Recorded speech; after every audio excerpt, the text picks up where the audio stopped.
Hello, everybody. How are you doing today? Welcome to our last session of the future of capitalism. I hope you're excited as well. Happy Easter to all of you guys with the sad news from Papa Francisco as well. So it's been an interesting week and a happy Earth Day today as well to close our beautiful course this year. Um, I see that the participants are arriving. Maybe I just start through our main rules as always, why everyone can have some time to join us. And again, good morning, good afternoon, good evening. Thanks for being with us for these past 10 sessions. I miss you because I was not here in the last one, and I'm sorry for that. I'm pretty sure that you already know me if you've been following this course. I'm Fernanda Corsi, the Executive Director for the Institute for Sustainability Leadership at IESE, business school in Spain.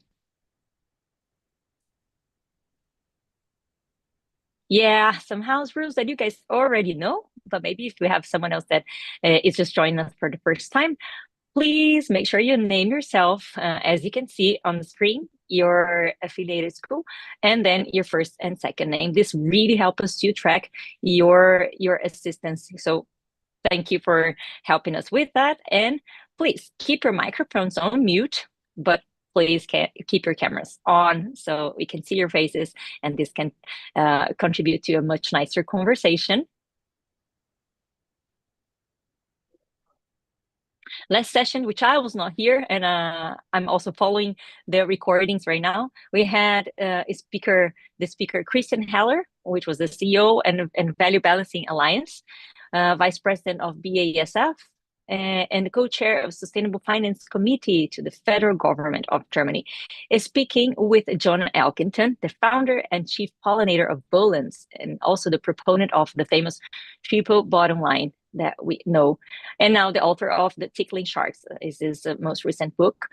And we had the lecturer and facilitator of the session, Professor David Veredas, the professor and associate dean of sustainability of Vlerick Business School in Belgium. Let's see a couple of points from last session. The main message that we have from what was discussed, I'm going to read them to you, is that we need to move from a world where nature did not have voice and vote to another where the environmental damages are internalized in the corporations, which means that let's put some price on externalities and let's take responsibility for it, right? We can monetize these damages with impact accounting. The environmental P&L is one method, among other techniques. The aim is turning the reporting challenge into a force of value creation. Then we have monetization homogenizes all impact metrics, increasing comparability. Also, it puts non-financial accounting on equal footing as financial accounting, which is the triple bottom line, right? Challenges remain in all countries, in particular in development nations. Technology and the digital transformation can help to leapfrog and create affordable impact accounting for everyone.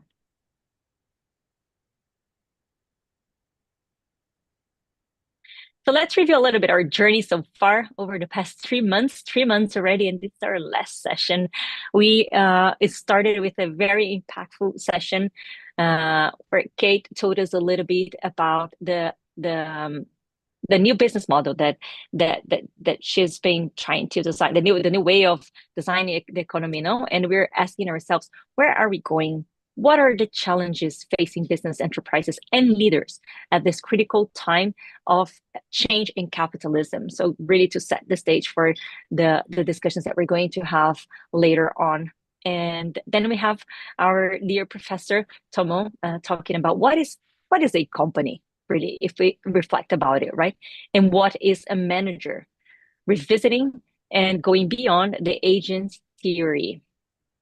Then we had the session 3, and we were really entering on the impact investing scene here, and we were talking about the capital market, right? Where are the capital markets heading, including ESG and impact investment. How can we thank the capital markets?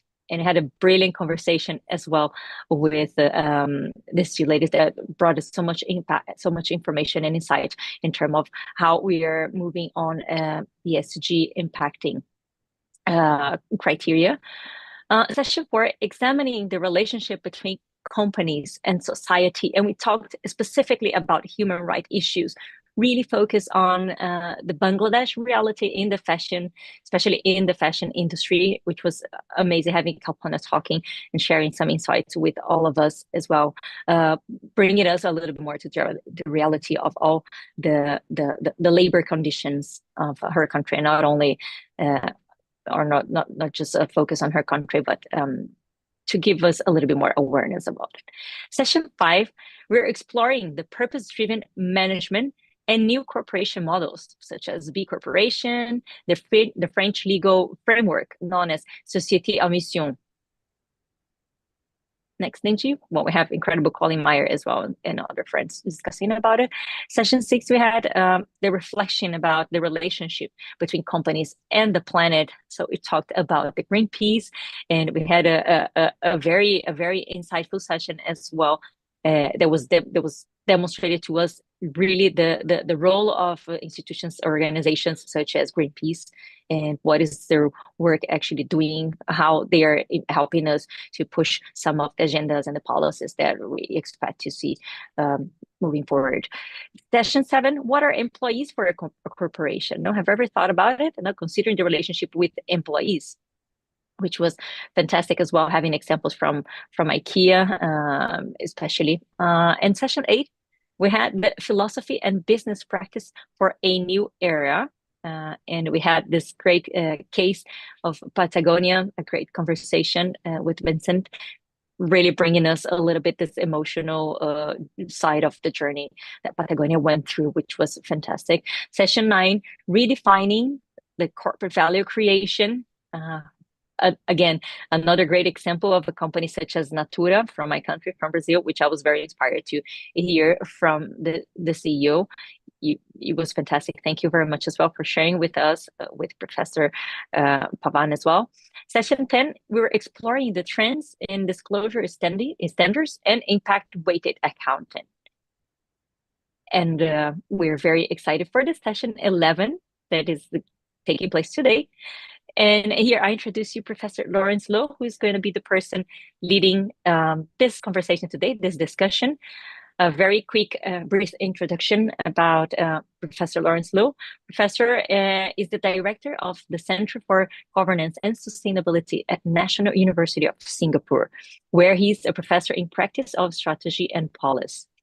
Professor Loh received a PhD in management from Massachusetts Institute of Technology. His thesis on technology governance was conferred first prize in the worldwide doctoral competition in management information systems. Professor Loh leads ESG market studies covering Asia Pacific, ASEAN, and Singapore. He serves as a consultant for Fortune 500 companies and international organizations, and conducts corporate executive development. Professor Loh is also winner of NUS Annual Teaching Excellence Award and NUS Business School Teaching Excellence Award. So with that fantastic curriculum, please, I welcome Professor Lawrence Loh. Thanks for being with us here today, and I'm pretty sure you're going to have a great session as well. Thank you, Fernanda. I think you really make me sound so fantastic. But actually, I'm very happy to be here, particularly, in this last session, I think, it's going to be hopefully the climax for the whole module, the whole course. In fact, I hope it will be a big bang because of the topic. Next slide, please. Yeah. Yes, I think our topics today is really something that is so apt, particularly now, we are all living globally in turbulent times when there are challenges in macroeconomics, challenges in trade, and more importantly, challenges to sustainability. So the topic today is something responsibility of business leader. And I think this is something very apt for all graduate students in the audience, because I still remember some years ago, I was also a graduate student in the business school in MIT Sloan. And I remember very distinctly a survey that was done 3 years down the road. Alumni was asked what was most important for them. Most of them say finance and marketing. 5 years down the road, they say management and organization. 10 years down the road, most alumni say is leadership. So this leadership is going to be important. Particularly, we have two very fabulous speakers today. I will introduce them one by one later on. So I think before we can even do this session, I think there's a planned breakout session so that we can construct and I would say get some convergence or even divergence in our opinion so that we come prepared. So I will leave it to the organizer to do a little breakout.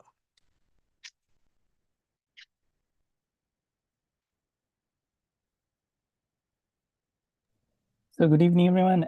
Good afternoon, good morning. So we have a brief breakout room, and we'd like you to discuss and answer these two questions.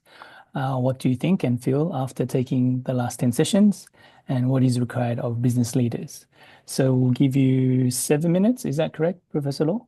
Yes. Yeah, 7 minutes. And we'll come back after that.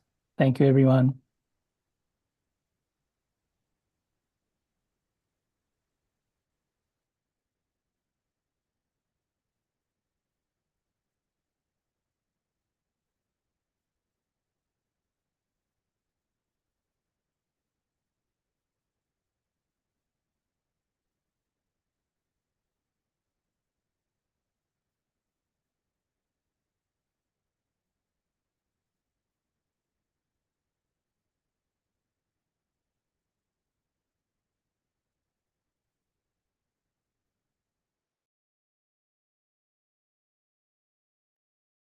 Once again, good morning, good afternoon, good evening. For those who are joining us online via the YouTube live stream, welcome to the Future of Capitalism. During this break, about 5 to 6 minutes, I'll just cover what Fernanda did about our last 10 sessions in a little bit more detail. So if you can please bear with me, that would be wonderful. So first up for session one, where are we going and what are the challenges facing business enterprises and leaderships at this critical time of change in capitalism was our first session with Kate Raworth, where she talked about the donut economy and also what we can do as business schools. So the messages here, you could see here, I'm not going to read them for you, but just take a couple of seconds to go through this.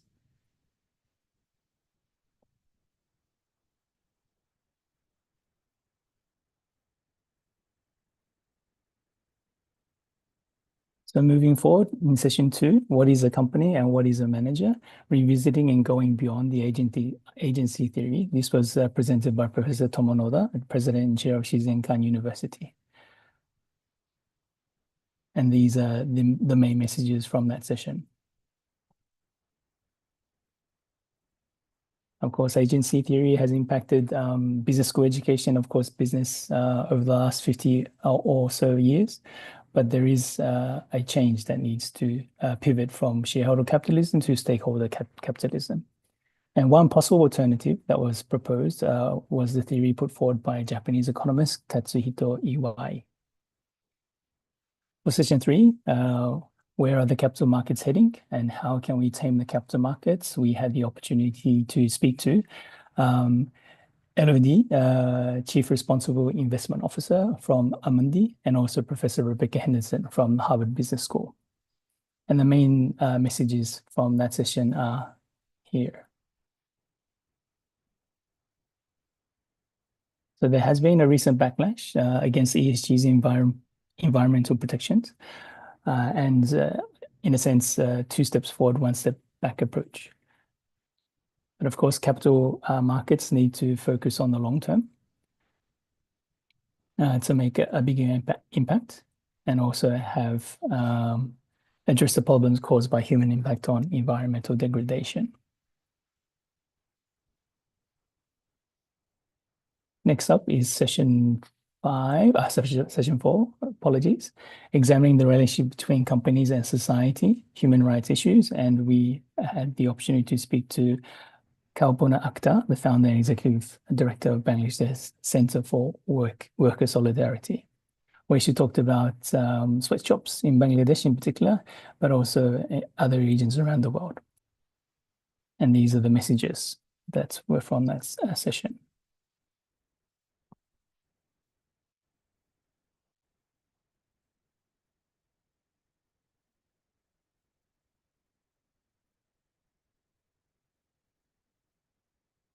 Up next, session 5, exploring purpose-driven management and new corporation models. We had the wonderful opportunity to speak to Professor Colin Mayer from the Said Business School of Oxford University, Jay Cohen-Gilbert, the co-founder of B-Lab, and Professor Ahmad Hachel from the School of Mines, PSL University. And here are the messages from that session. So we were introduced and also had learned more about France's society mission, apologies for my French, their legal framework enables companies to embed purpose into governments, balancing profit with societal impact through dual oversight and independent audits.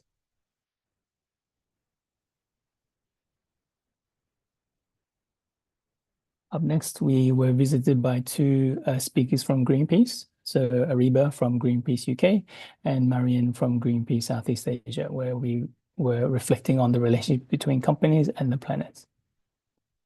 And these were the messages from that session.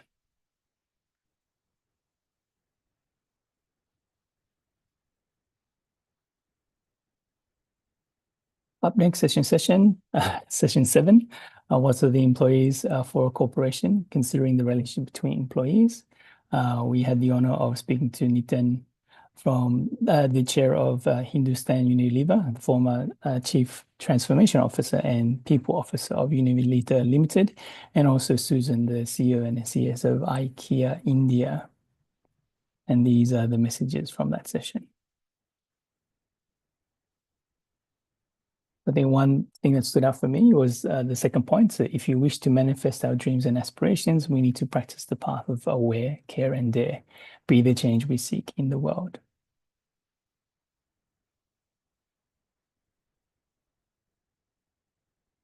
So I'm quickly running out of time, so I'll just go through these a little bit quickly. So session 8, philosophy and business practice for a new era.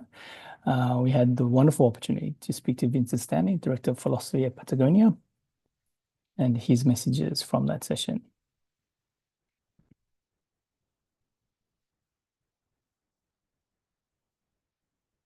So one point in particular, business schools have begun to incorporate sustainability, but many still prioritize competition and corporate performance over long-term collaboration. So that's something that we all need to do better.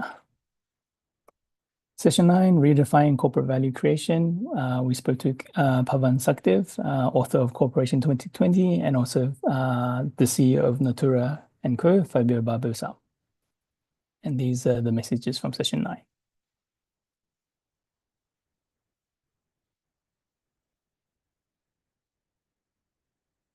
And with that, we've run out of time, so we'll go back to the main session. Thank you everyone for your time.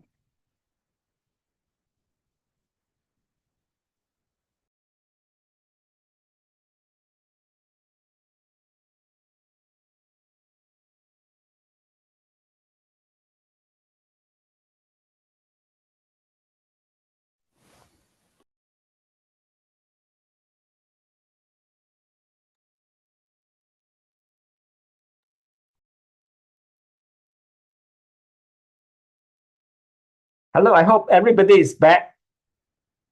I can see, okay, 111 participants. So maybe before we even go on, I would just like to spend a few seconds on these two questions.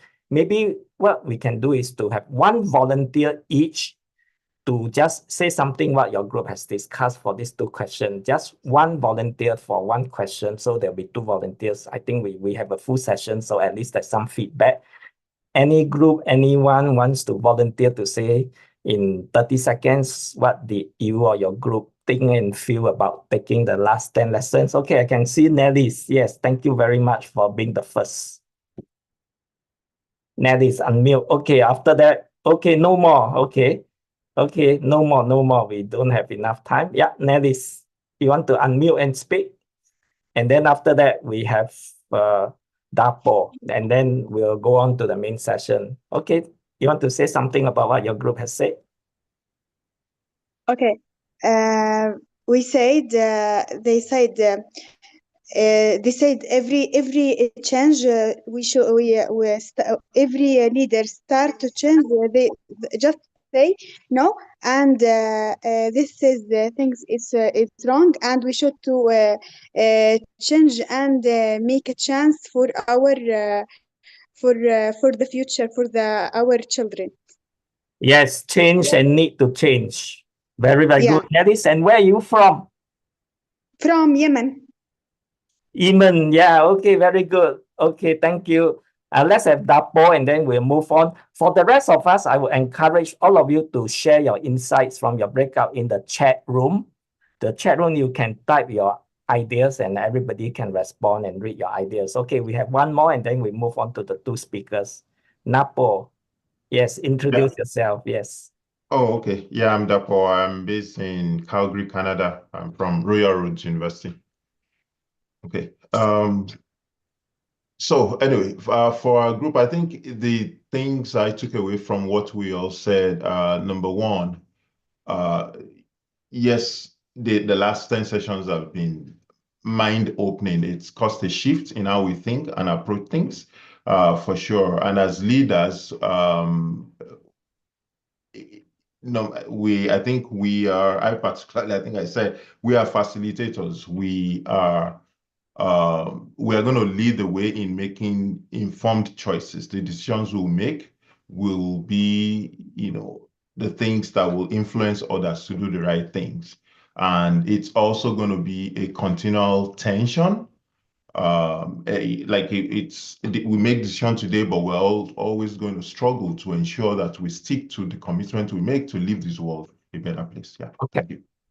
Okay, thank you, Dapo. I think it's very good. We always start with the customer first, so we get two students to speak up voluntarily. One is need for change, and number two is lead the way. And to lead the way is very, very good. We can look at the slide again. Can somebody share the slide? Yes, let's move on to the two speakers to lead the way to our discussion. Today we have 1+1, Roman Kasnari as well as Paul Pullman. And if you go on to the next page, this is the agenda for today. This is a part one, and we have a total of 40 plus 20 minutes. So we allow the speaker to speak for 40 minutes. If you have questions, you can put in the chat room. But after that, we have 20 minutes of Q&A. I will pick up some from the chat room, or priority will also be given to those who want to articulate, want to speak up. So let's move on to the very, very distinguished first speaker. Next slide. Yes, Mr. or I would say Roman Kasnit. We'll call Roman. I think Roman is a social philosopher. Very interestingly, schooled in the UK, but born in Australia. I was just counting the number of books that Roman has written. I was counting like 8 books, but very importantly, he's going to share with us some of the key ideas with one of his 2 recent books, which is The Good Ancestor. And I think this is about being long-term, tackling the climate crisis in the face of injustice, but I will not steal the thunder, and I will just pass the mic over to Roman to say more things about even yourself and what you believe in. And after that, I will have some questions, or even the audience will have some questions for you. So, Roman, the floor or the screen is yours. Thank you very much for that introduction. I'm sharing my screen now. Hopefully you can all see that. So I believe that the question how we can become good ancestors is the great existential question of our time.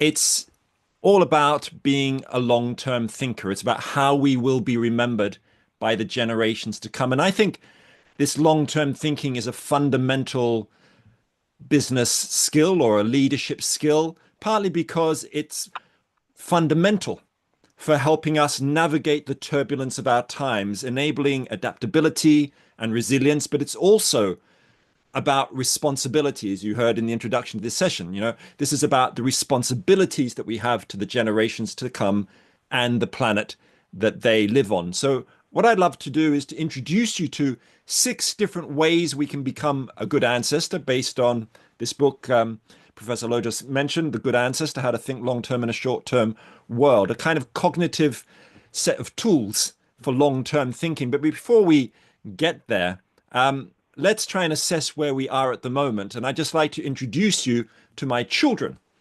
So back in 2019, at the time of the last UK general election, my partner and I decided to give our twins, who were then 11 years old, an unusual birthday present. We decided to give them our votes.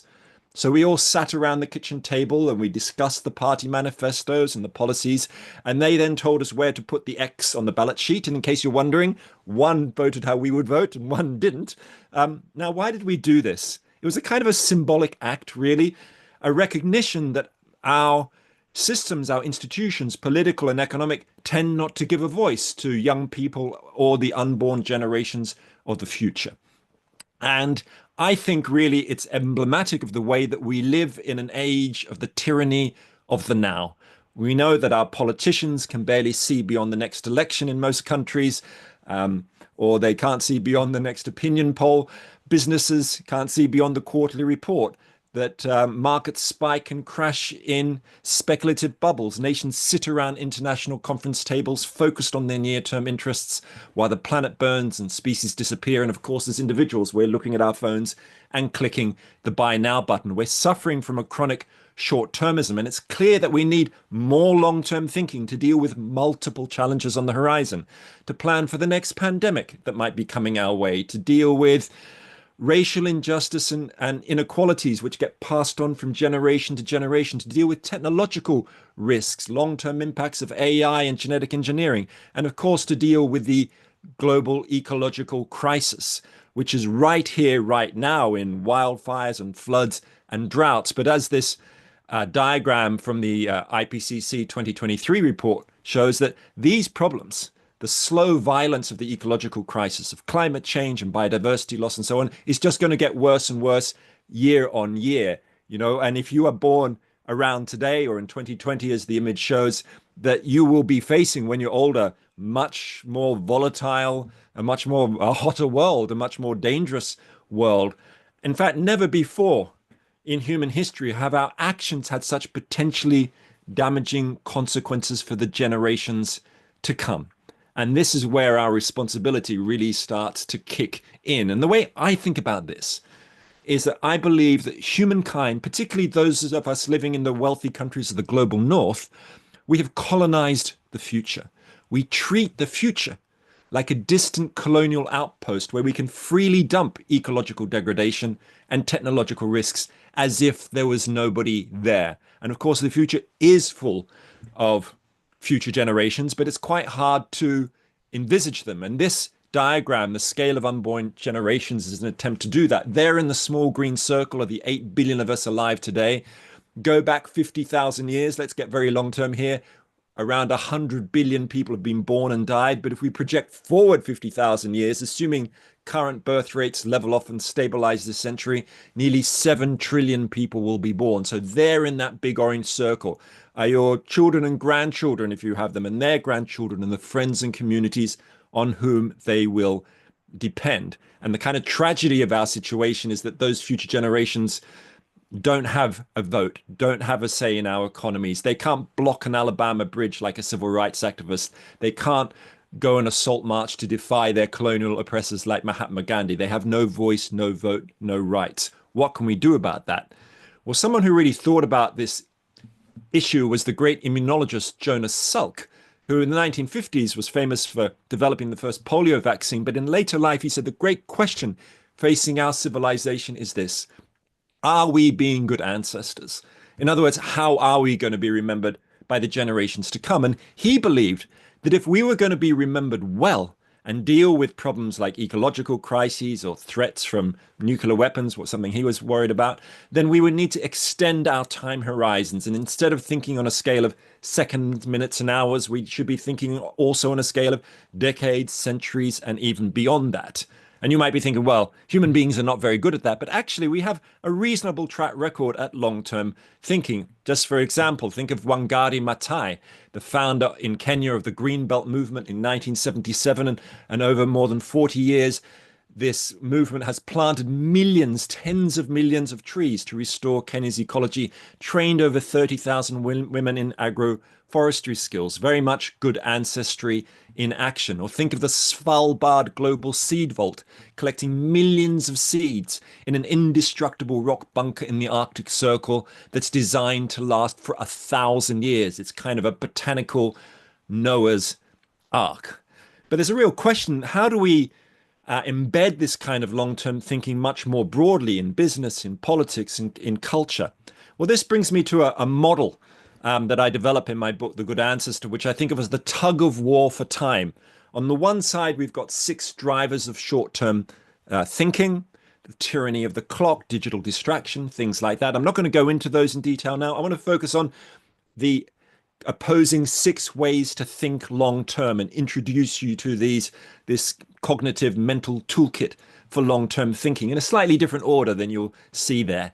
So let's begin with the idea of cathedral thinking, which is all about embarking on projects with very long time horizons, going forwards decades, even longer, beyond your career, beyond maybe your lifetime, of course, named after the idea of medieval cathedral builders who knew when they were laying the foundation stones that the building may never be finished within their own lifetimes, and yet they persisted, they continued to do it. And if you look through human history, there are many different kinds of examples of cathedral thinking beyond religious buildings, like the Sagrada Familia in Spain. But think of long-term public policy, reforestation of Japan in the 18th century, the invention of the European Union, infrastructure projects, the Great Wall of China, the building of big planned cities like in Haussmann's Paris, scientific endeavors like the James Webb Space Telescope. Now, one of my favorite examples is the sewers built in London in the 19th century. You might know that in the 1850s, tens of thousands of people were dying each year from cholera and other diseases because of raw sewage being dumped in the River Thames in London. And in 1858, the smell was so bad during the long hot summer known as the Great Stink that even members of Parliament couldn't breathe in the Houses of Parliament. They had to put masks on. And that's when they passed the emergency legislation to build the sewers. And the sewers were built twice as big as they needed to be for the population at the time. There in the image in the top hat, standing up at the top on the right, is Sir Joseph Bazalgette, the chief engineer. So the sewers are built twice as big as they needed to be, with very expensive bricks and cement. And that's why those sewers are still in use today, right? That's long-term cathedral thinking, or you might call it sewer thinking. And I think there are really 2 major benefits to cathedral thinking. One of them is about resilience. Think about this example here. As you remember, the tsunami that hit Japan in 2011 destroyed the Fukushima nuclear power plant. But the tsunami actually hit another nuclear power plant even more centrally called Onagawa. But Onagawa survived.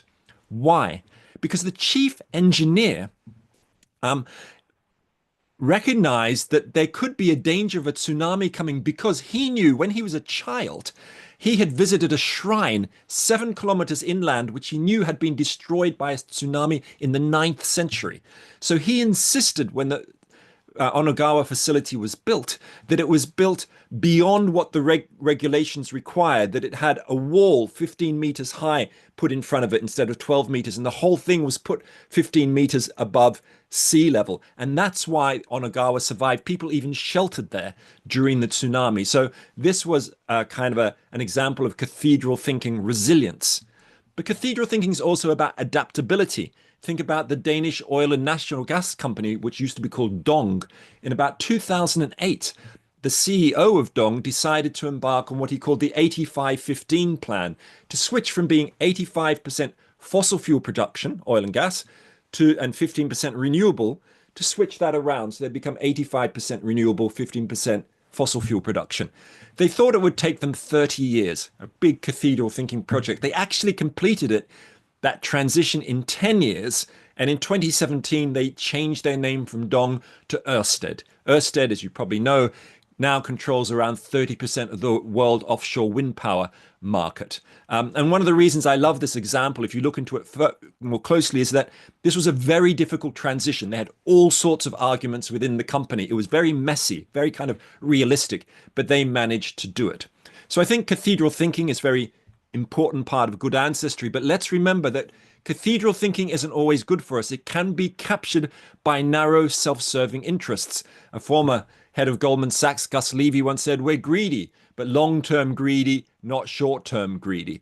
And so I think that, this is not the kind of cathedral thinking that I particularly advocate, right? So we need more than cathedral thinking itself. This is where we need to develop what I think of as a legacy mindset. This is about connecting on a more emotional level with the generations to come, which I think is quite difficult, particularly for those of us like me in Western culture, where we're very individualistic. We tend to be cut off from our ancestors past or our future ancestors going into the future. How can we make a closer connection so we leave a legacy which is not just an egoistic form of legacy, like a Russian oligarch who wants to have a football stadium named after them, and not just leave things just for our children or heirlooms or wealth, whatever, but something. I think someone has their audio on, I just heard. But how do we leave a more universal legacy for the strangers of the future? And in order to think about this legacy connection, I want us to do a short, just like a 2-minute visualization exercise called human layers to connect us with future generations on a deeper level. So this is an exercise developed by the Long Time Project in London. And in order to do this, it'll just take a couple of minutes. First, I'd like you all to please just close your eyes and just take a deep breath. And I'd like you now just to imagine, with your eyes closed, a young person in your life who you really care about. It could be your nephew or niece or child or grandchild. Just think about what they look like for a moment.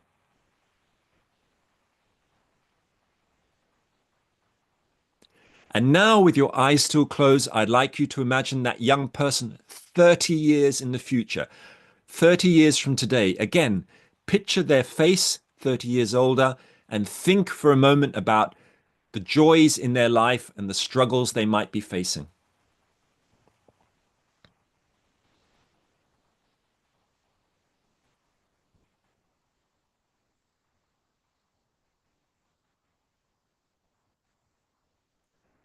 And now, finally, with your eyes still closed, I'd like you to imagine that young person on their 90th birthday party. They're 90 years old, surrounded by family and friends and loved ones, work colleagues and neighbors. Just go and have a look out the window. What kind of world do you see out there?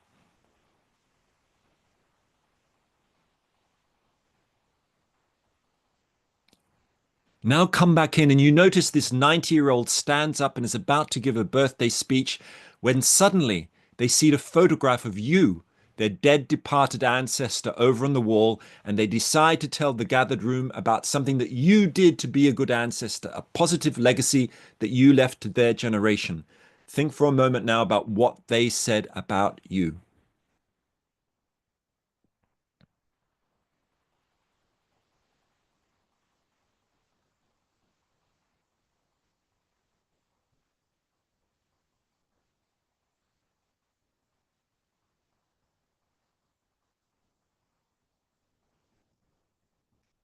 And now just open your eyes again, come back into the Zoom call.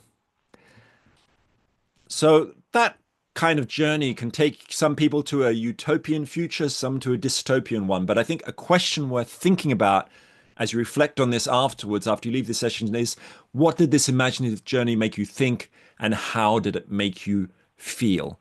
And I know when I first did that exercise, I looked out the window and saw a kind of world on fire. And I thought about my daughter, who was at the time about 10 or 11 years old. And I realized actually that she could be alive in the year 2100, that future wasn't science fiction, but actually an intimate family fact. And the other thing I realized was that in that year 2100, or when she's 90 years old, I realized that she's not alone in the world. She's part of a web of human relationships and the web of the living world, the air she breathes and the water she drinks. I realized that if I care about her life, I need to care about all life. So in a sense, for me, that exercise was a bridge from a kind of family legacy that I was thinking about to something much more universal. And that's what developing a legacy mindset is all about. But let me now say something about a third way to be a good ancestor, the idea of intergenerational justice. Now, this is a topic which affects me a lot. I used to be a political scientist. I used to be a lecturer, and apparently I was an expert in democracy back in the 1990s. But at that time, it never occurred to me that we failed to give a voice to the generations to come in the world that they live in our political systems. I just couldn't see it. And intergenerational justice is all about trying to bring in that voice, bring in those interests. The question is, how do we do that? Well, I'm very much inspired by the Native American idea of seventh generation decision making. Here it is beautifully expressed by Oren Lyons, leader of the Haudenosaunee or Iroquois Confederacy. He says this: "We are looking ahead, as is one of the first mandates given us as chiefs, to make sure that every decision that we make relates to the welfare and the well-being of the seventh generation to come. And that is the basis by which we make decisions in council. Will this be to the benefit of the seventh generation?" So that's kind of looking maybe a couple of hundred years ahead. How do we do that in practice in the fast-moving cities of Dubai or Shanghai or Sao Paulo? Well, there's been some really interesting organizations which have been inspired by the seventh generation idea. One of them you may have come across is a grassroots decision-making organization or movement in Japan called Future Design, where what they tend to do is they invite local people to discuss plans for the town or city where they live. Here are some people in this image from the town of Yahaba, population about 30,000. And they use different methods, but one of the methods that they've used is they invite all these local residents to discuss a big issue like the impacts of an aging population or climate change or artificial intelligence. And they've often divided them into two groups. Half are told they're residents from the present day, and the other half are given these kind of ceremonial robes you can see there and told to imagine themselves as residents from the year 2060. And it turns out that the residents from 2060 systematically advocate for far more transformative plans for their towns or cities. They'll even vote to pay higher local taxes for water rates or so on, because they know that their children and grandchildren may benefit from it.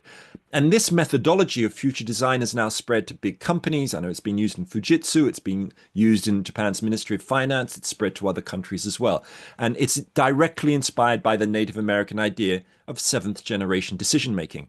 Here's another couple of examples of trying to bring that future voice into the room, inspired by seventh generation ideas.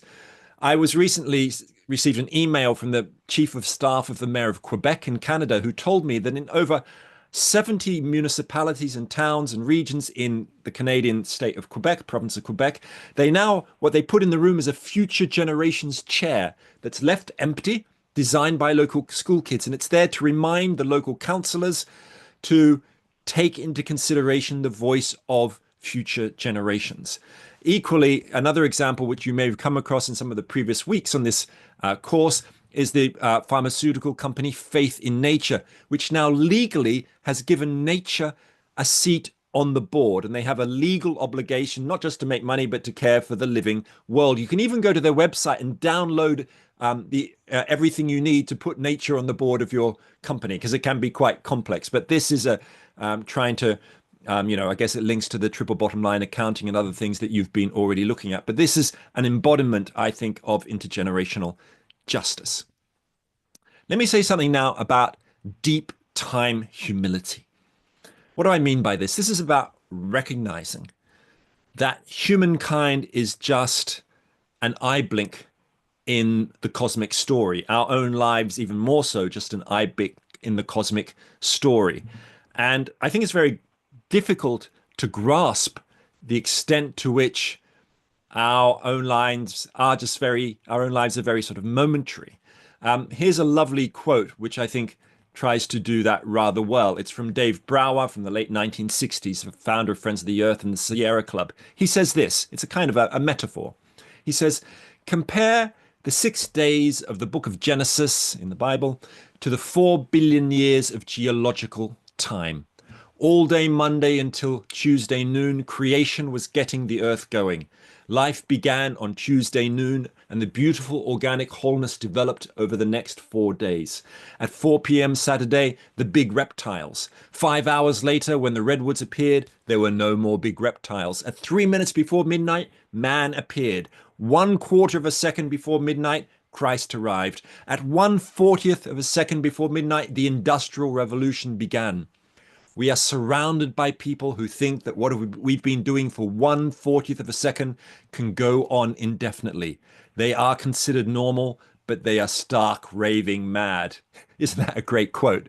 But I think it really embodies the idea of deep time humility. I add that word humility to deep time because we need to recognize, in a sense, the question of who are we to have wrought such destruction on the living world in just a couple of hundred years in the Industrial Revolution. Particularly, I'm talking here about the wealthy countries of the global north. We need to develop a little bit of humility with respect to that wider expanse of time.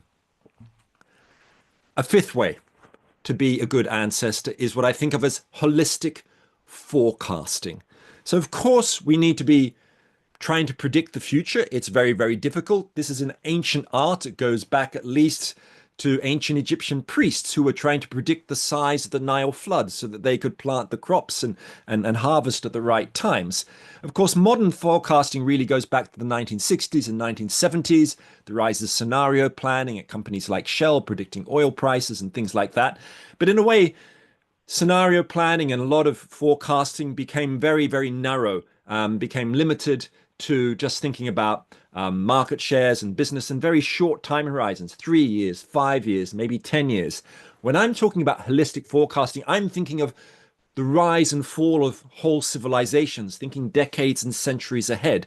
How do we even start doing that? Well, it's quite interesting how in recent years there's been a kind of revival of an academic literature really about civilizational rise and fall. You may have read Jared Diamond's book Collapse. I think one of the best thinkers in this field is someone called Luke Kemp at Cambridge University. He's got a new book coming out very soon, all about civilizational rise and fall. But here's one of his images where he tried to measure actually the length of an ancient civilization. How long does civilization survive for?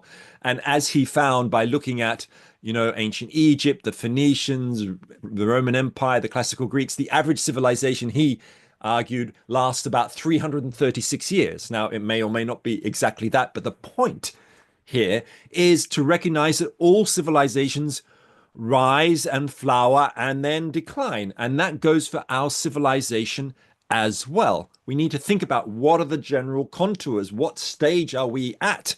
And I think, well, if we're trying to think about what stage we're at, I think it's useful to think about this infographic, and you've probably seen something like this, the Great Acceleration, that since the 1950s, particularly, we have seen an upward trend of all those very dangerous indicators around overusing water, CO2, deforestation, biodiversity loss. Almost all those indicators are going in the wrong direction. This is the Holocene, the Anthropocene, where we have become the weather makers as opposed to the old idea of the Holocene. We are going in the wrong direction as a global civilization. We know this. We're going over those perilous planetary tipping points. The question really is whether we're going to bend or break. How can we adjust? And if I think about the pathways for our civilization, I think of these three basic lines. One of them is the path of breakdown. That is the kind of the business as usual path, which is pretty much what we're on. We might follow a reform path if we start putting in some more serious carbon taxes, maybe introduce a little bit of rationing, develop new renewable energies, but probably that is not going to fundamentally change our trajectory, and we're just going to keep going for a few decades longer before decline comes. Alternatively, we might jump onto the new line, another horizon of transformation, which of course in a way is what this course is all about. And our capacity to jump onto a transformative pathway may well be conditioned by the blue dotted line in the middle, certain kinds of disruptions. It could be technological disruptions like carbon capture and storage. It might be climate disruptions like, mass flooding or big climate disasters. So we have to think about how we're going to jump onto that transformative pathway. And that brings me to the sixth way to be a good ancestor, which is the idea of developing a transcendent goal, what the ancient Greeks called a telos. We can do all this long-term thinking, cathedral thinking, holistic forecasting, and so on. But what is it all directed towards? What is the goal? What is the telos? Now, if you look at our global civilization today over the last few decades, I think there's sort of three priority goals that people tend to have. I want to say something briefly about each of them: perpetual progress, techno-liberation, and one planet thriving. So going to the first one, perpetual progress. Basically, as you know, the de facto goal of most governments since the end of the Second World War has been GDP growth, material advancement. Yet we all know fundamentally from our studies of natural systems that you cannot have infinite growth on a finite planet. Yet this is what governments continue saying that they want to pursue. Nothing in nature grows forever, whether it's one of the ash trees out the window I can see as I'm speaking to you now, or your children's feet. In fact, talking of children, even my children understood this. They realized that you cannot keep blowing up a balloon forever and ever, because at some point it is going to pop, right? So we cannot have infinite growth on a finite planet. I would love to believe that it was possible. I would love to believe in the dream of green growth. I've been looking for evidence of it for more than a decade, but I cannot see the systematic empirical evidence that we can decouple GDP growth from CO2 emissions and material use at anything like the speed and scale required to stay within safe planetary limits of 2 degrees heating and so on. Yes, you can get a little bit of decoupling of CO2 in some countries, but nothing like the speed and scale required, what's sometimes called absolute sufficient decoupling. So I think that green growth is really a dream. And I think it's also worth recognizing that the kind of growth that we've had in the last few decades, I don't think is a particularly effective or beneficial one. Just think that in the last 25 years, 40% of global GDP growth has gone to just 1% of the population, the richest 1%, while the poorest 4% have received only 2% of that GDP growth.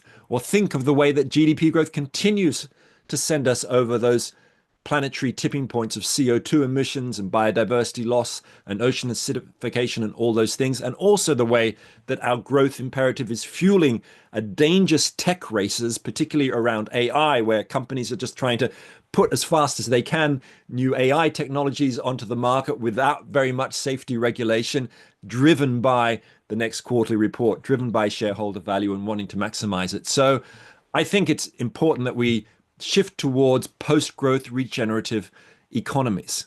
So we need a different kind of goal than that material or perpetual progress GDP growth.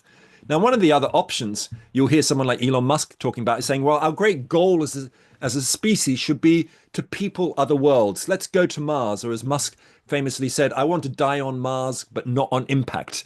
And there's huge resources going into space colonization as we speak. In fact, it's very much a colonial kind of enterprise. 73% of the objects that went into space in 2023 were owned by one company, SpaceX, of course. Something very important going on in space. But the way I think about it, I'm not such a big fan of saying that our great goal as a civilization should be to people other worlds and spread the risks in case we destroy this one or blow ourselves up. Why don't I believe that? Well, I think of it partly in terms of a mountain climbing analogy. So, if you are an experienced mountain climber, right, before you climb a risky peak, you always make sure that your base camp is in order, as you can see in the image there, that you've got your medical supplies and food supplies and so on. And when it comes to going into space, you know, we want to do these risky things like go to the moon and colonize Mars, but we haven't even learned to live within the boundaries of base camp Earth. You know, base camp Earth still isn't a place that we've managed to, you know, hold on to because we've destroying it so effectively with our, you know, ecological destruction.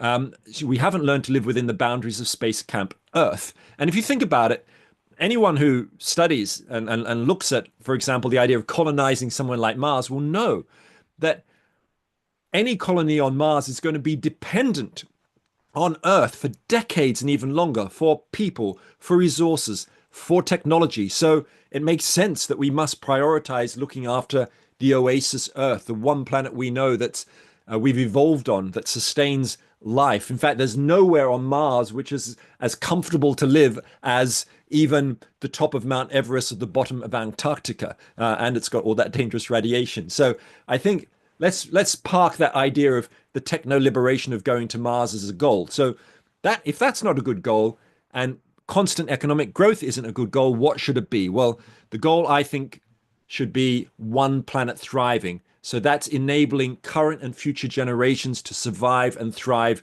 within planetary limits.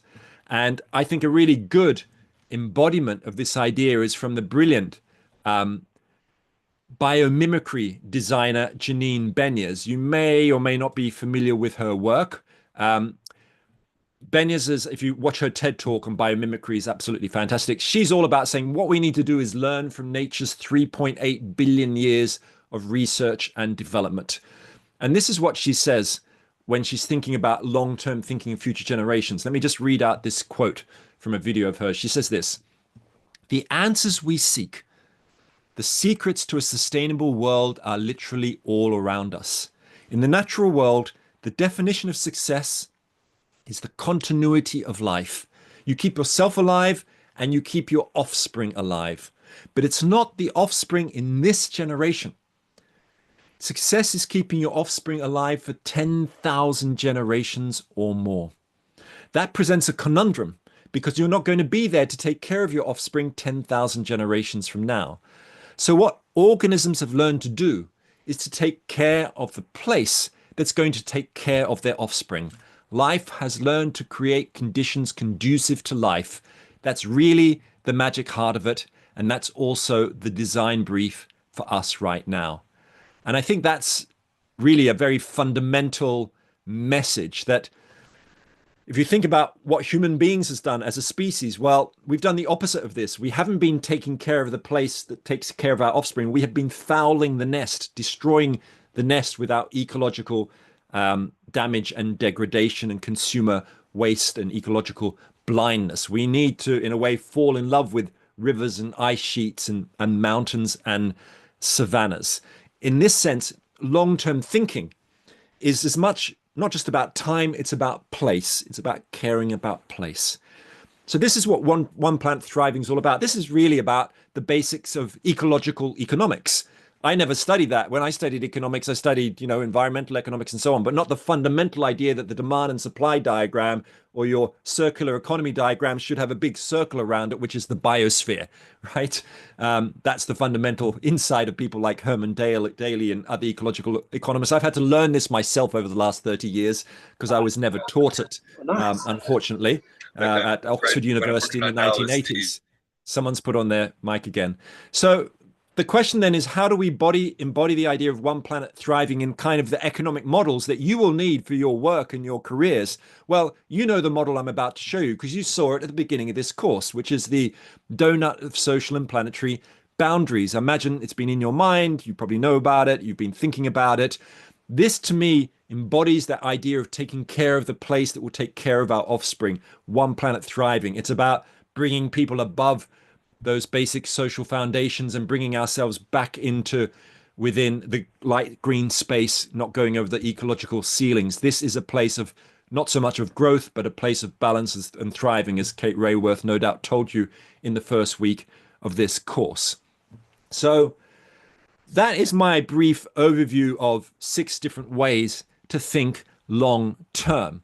And one of the fundamentals that this is about, I think of these 6 ways, as I said, a mental toolkit. I think of it as giving you the tools that you need for temporal intelligence. What I think of as temporal intelligence, the capacity to think on multiple time horizons, short term, long term, forwards, backwards, linear, cyclical. This is what we need to develop. And the good news is that, in fact, we are quite good at a species is thinking on these multiple time horizons. We sometimes think on the scale of seconds and minutes, as you can see there, pressing the buy now button, trading on the stock market, 24/7 news.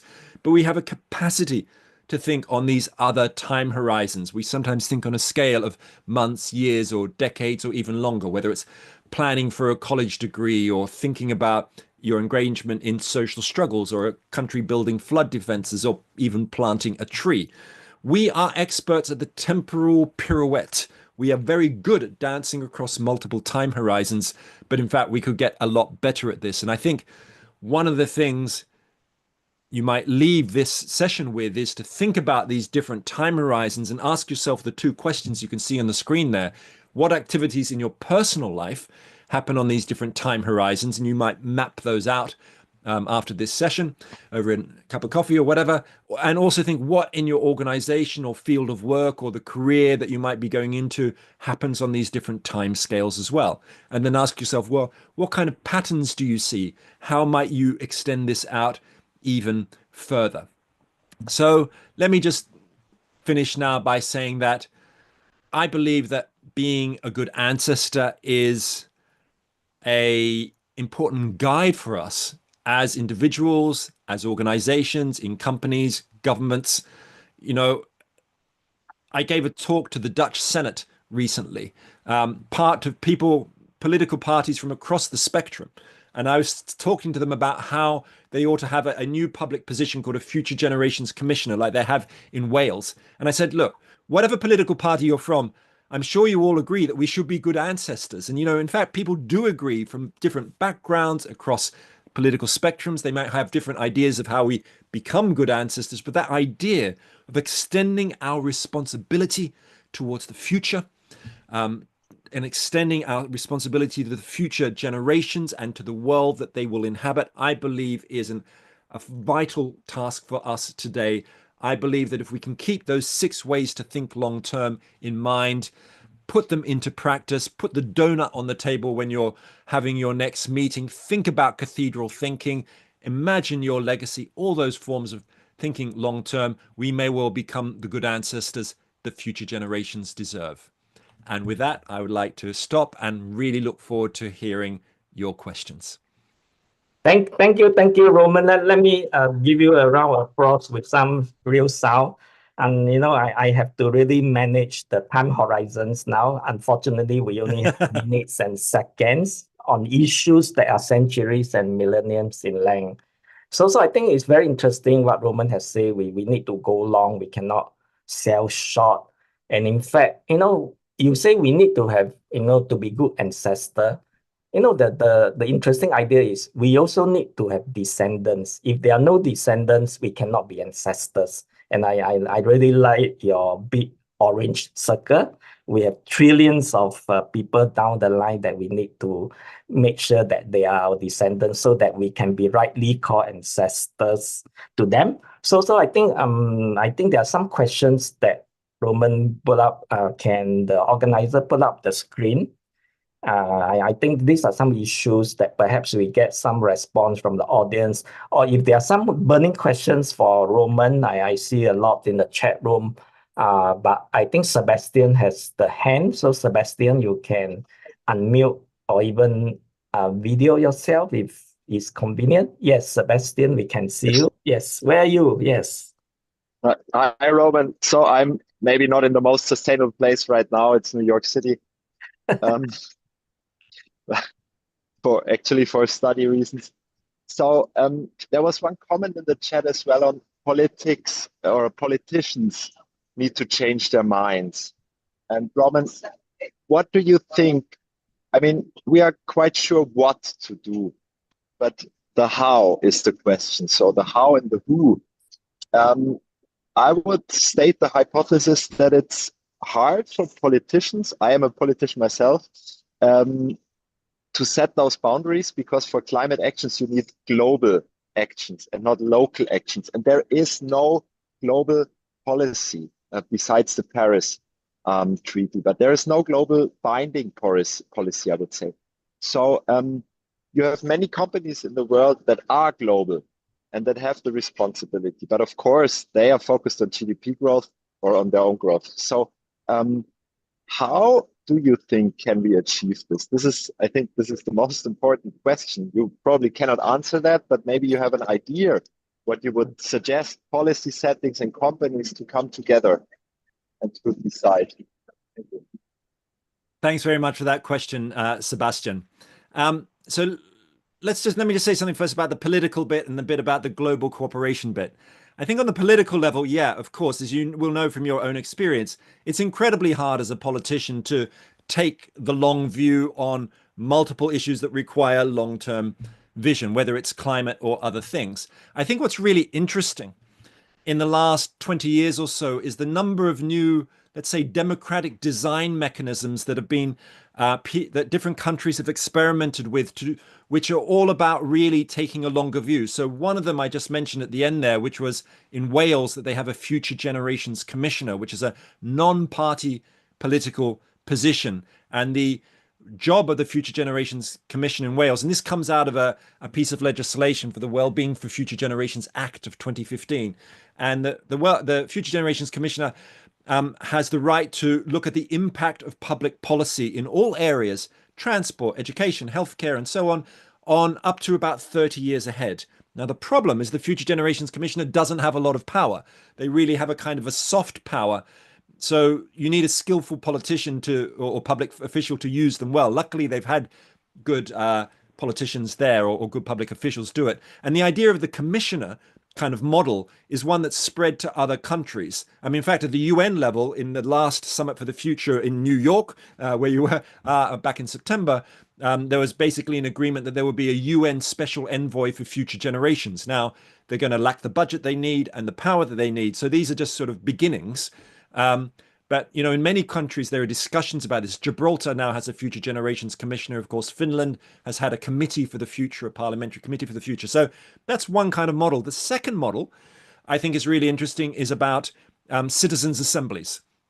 So, of course, which is not global, but local, but the explosion of citizens' assemblies, or sortition, the random selection of citizens for public office that's taken off across Europe and other countries in the last 15 years is incredible. More than 300 citizens' assemblies in Europe alone since 2010, a lot of them on climate, but other issues, famously in Ireland on abortion. I took part in one in biodiversity loss, speaking to it in Ireland. And the thing about a citizens' assembly is that they might be discussing a hot political issue like climate or abortion or something like that, but they tend to take a much longer view than your regular politicians because they're not caught in those short-term cycles. They come up with, you know, the citizens' assemblies on climate in France and Spain both came up with a recommendation that ecocide should become law in national politics, the destruction of the living world. The problem, of course, is that politicians are very good at ignoring the recommendations of citizens' assemblies, as you may know.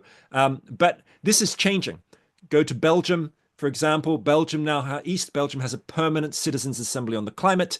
And there's now, a permanent citizens' assembly. And in Brussels, there's a permanent citizens' assembly on the climate. So this is shifting. I think that's one kind of solution, but it's not a brilliant solution to your global issue problem. And let me say something very briefly on this, because this is the great question, right? How do we solve the collective action problem, right? I recently gave a talk to NASA. I was invited to speak to NASA space scientists and the commercial space industry about how we can be good ancestors in space governance and ethics. And one of the things that really struck me was this. In 1967, there was a treaty called the Outer Space Treaty. This is going to be relevant, I think, Sebastian. The Outer Space Treaty was an agreement basically between the USA and the USSR that nobody could have sovereignty in space. No one could own any of space. Why did they come to this agreement? Because my understanding is that the USA thought we might win the space race, but the Soviets might win it. And the Soviets thought we might win the space race, but the USA might win it. Let's play it safe. Let's have a global agreement. Okay. this, I think, is the only way we might get to something global at the on climate issues as well. Bilateral agreements between major players. I don't think we're going to have a great flowering of global Earth consciousness on a large enough scale. But we must recognize that we do cooperate at the large scale. Historically, we've shifted from cooperating on the level of families and cities to nations and empires. Whether we can get to the planetary level is harder, but I think we may need one of these kind of almost sort of game theory style solutions if we're going to get anywhere. Okay. Sorry, a long answer. Big question. Yes, though. yes. Thank you, Roman. Thank you. Maybe to make sure we get to the second part of the show tonight, maybe we have one more short question and a short answer. Okay. I promise. Altaf, I see your comments also. I think it's a very interesting. Okay, maybe just one more question. And Dapo, I know you pull up your hand while you've spoken before. Maybe you can join the fireside chat afterwards. Okay. Okay, Altaf, all yours. Okay, Roman, thank you. Very inspiring. In a world that's filled with war at present, I mean, we have more bombs falling than anything else. How do we change that mindset? Because we need peace first before we can actually go to start tackling climate change. Because no matter what we do, the number of bombs that are falling at present is destroying all our climate change goals. So what do we do to shift? Yeah, thank you very much for that question. And of course, when I talk about long-term thinking, I don't mean ignoring what's happening right here, right now. Whether it is civil wars or cross-border conflicts, whether it is what's happening in Gaza, what's happening with food malnutrition, all these things around the world. I think being a good ancestor is more about bringing the voice of future generations into the world today, where we are today, and giving the future a fair hearing alongside the present. It's about kind of fairness in a sense. But I wouldn't say that we need to solve the problems of war before climate, because of course they're linked, because so much international conflict is coming out of resource deprivation. Climate change is just going to increase the impacts of lead to more violent conflicts. Just look at the number of water wars, which has escalated over the last 20 years. The data is extraordinary. The question then is, how do we do that? I think that's another issue. You could, I founded once, and this still exists, an empathy museum, a project about getting people to step into other people's shoes. And I think long-term resilience of societies requires conversations at the grassroots. This is partly what made the Northern Ireland conflict end, not just agreements at the elite political level, but at community levels between Protestants and Catholics, projects like kids playing football together, interfaith dialogues, and all those things. So I think it's about grassroots conversation is part of the longer term solution here. Okay, thank you, Roman, and thank you, Altaf, too. I think we definitely have a very fruitful discussion. And of course, if there are further questions, I'm sure Roman will give us after sales service. We can always email or contact you to interact with you. And of course, please buy your book. And in fact, you even have a latest book, which is The History for Tomorrow, just published. Yes. This is a new one. It's even better. So thank you again, Roman. And you can, of course, stay for the next part if you want to. We have another speaker. Okay, let's maybe move on to the next part of tonight. Having very interesting talk with Roman Kasnari. Now let's move on to the next speaker, Mr. Paul Pullman. Mr. Paul Pullman, of course, is a business leader, campaigner, and of course, okay, we can see Paul right away. He's liquefying yourself now. Paul is, of course, very well known as one of the most spectacular former CEO of Unilever, being there for probably just over 10 years. Some of your great things like the Sustainability Living Plan, and of course, your book Net Positive. And even before Unilever, I believe you worked in Procter & Gamble and Nestle. So I think you're definitely very versatile in many areas. So I want to organize this part. Maybe it's supposed to be called a fireside chat, but instead of a fireside, maybe I will slowly progress into a campfire. Not so much a fireside between moderator and the speaker, but having more of the participants coming into this circle. So perhaps if Paul, you don't mind, I'd let you have us to say some preamble to set the context, set the stage for some of the questions and comments from me as well as the participants. Paul, yes? No, thanks, Lawrence, and good to see you again. And also thanks to Fernanda, obviously, for putting this together. And I've been involved now for the 5th year, I think, from memory on the future of capitalism. So what you've put together there with the essay and Shisenkan University and the 20 others that are connected with it is obviously important. It's probably the most important thing you can do right now, in my opinion, to create that moral leadership that Roman was talking about. And good to see you, Roman, and obviously what the world is needing now. So talking climate change or inequality or human rights or capital markets or true value creation over the longer term, or what real stewardship looks like is things that unfortunately don't enter enough in the corporate room.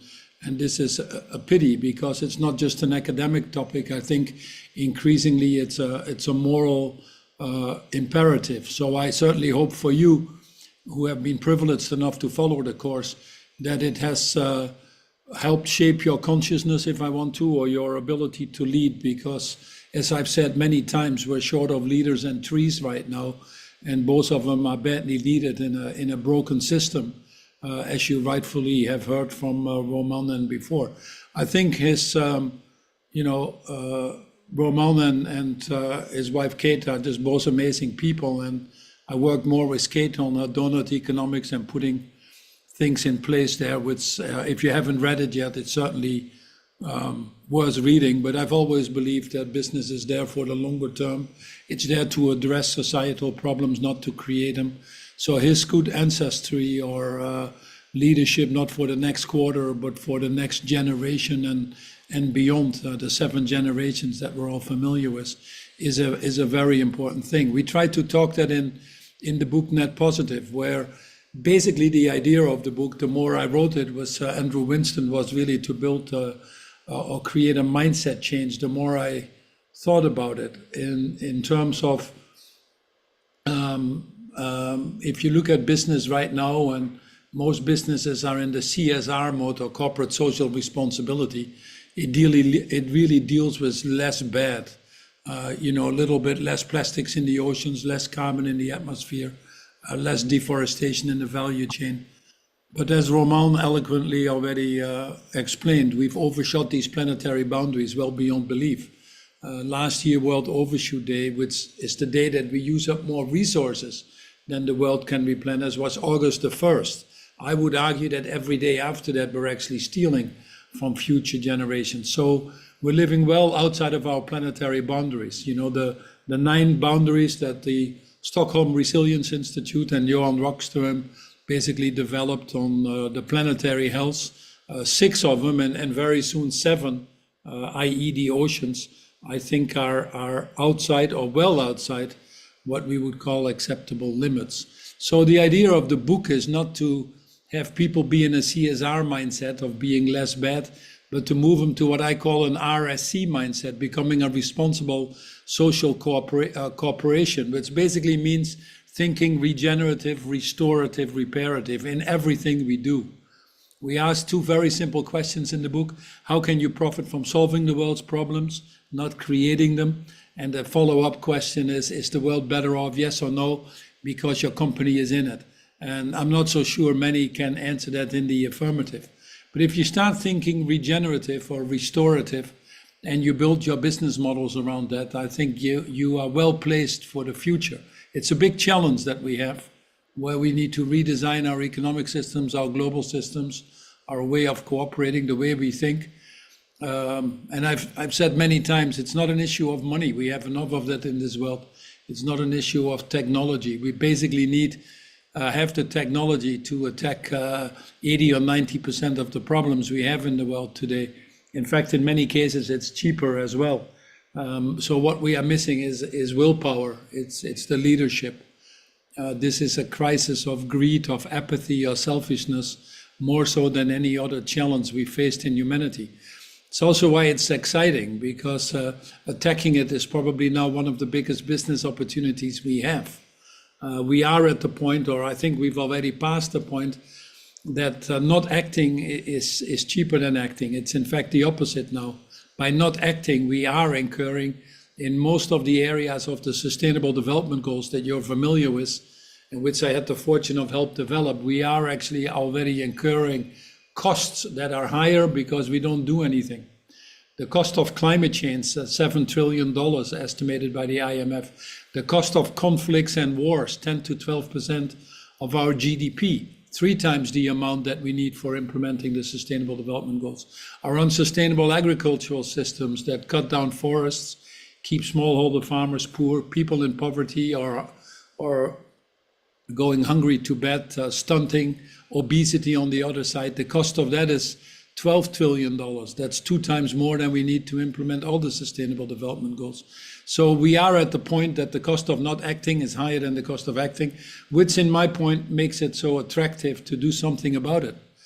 We describe in the book what transformation you need as a company, what the characteristics are of a net positive company, so we can go into that. But more importantly, what type of leadership you need. And that's probably the most important and missing element. Roman is in the UK, I assume. You're calling from Oxford area, but in the UK right now, last year, of all the major companies, what they call the FTSE 100, there was about 1/3 of them changing their CEOs. We clearly don't have the right leaders anymore, or the leaders capable of leading these companies, and that's why it's so important what you do, because we need more of you, and we need more of you fast.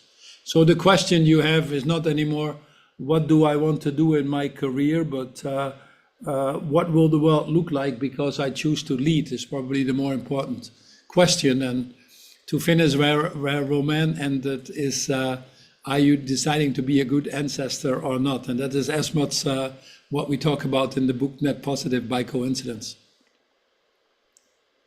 Okay. Yeah.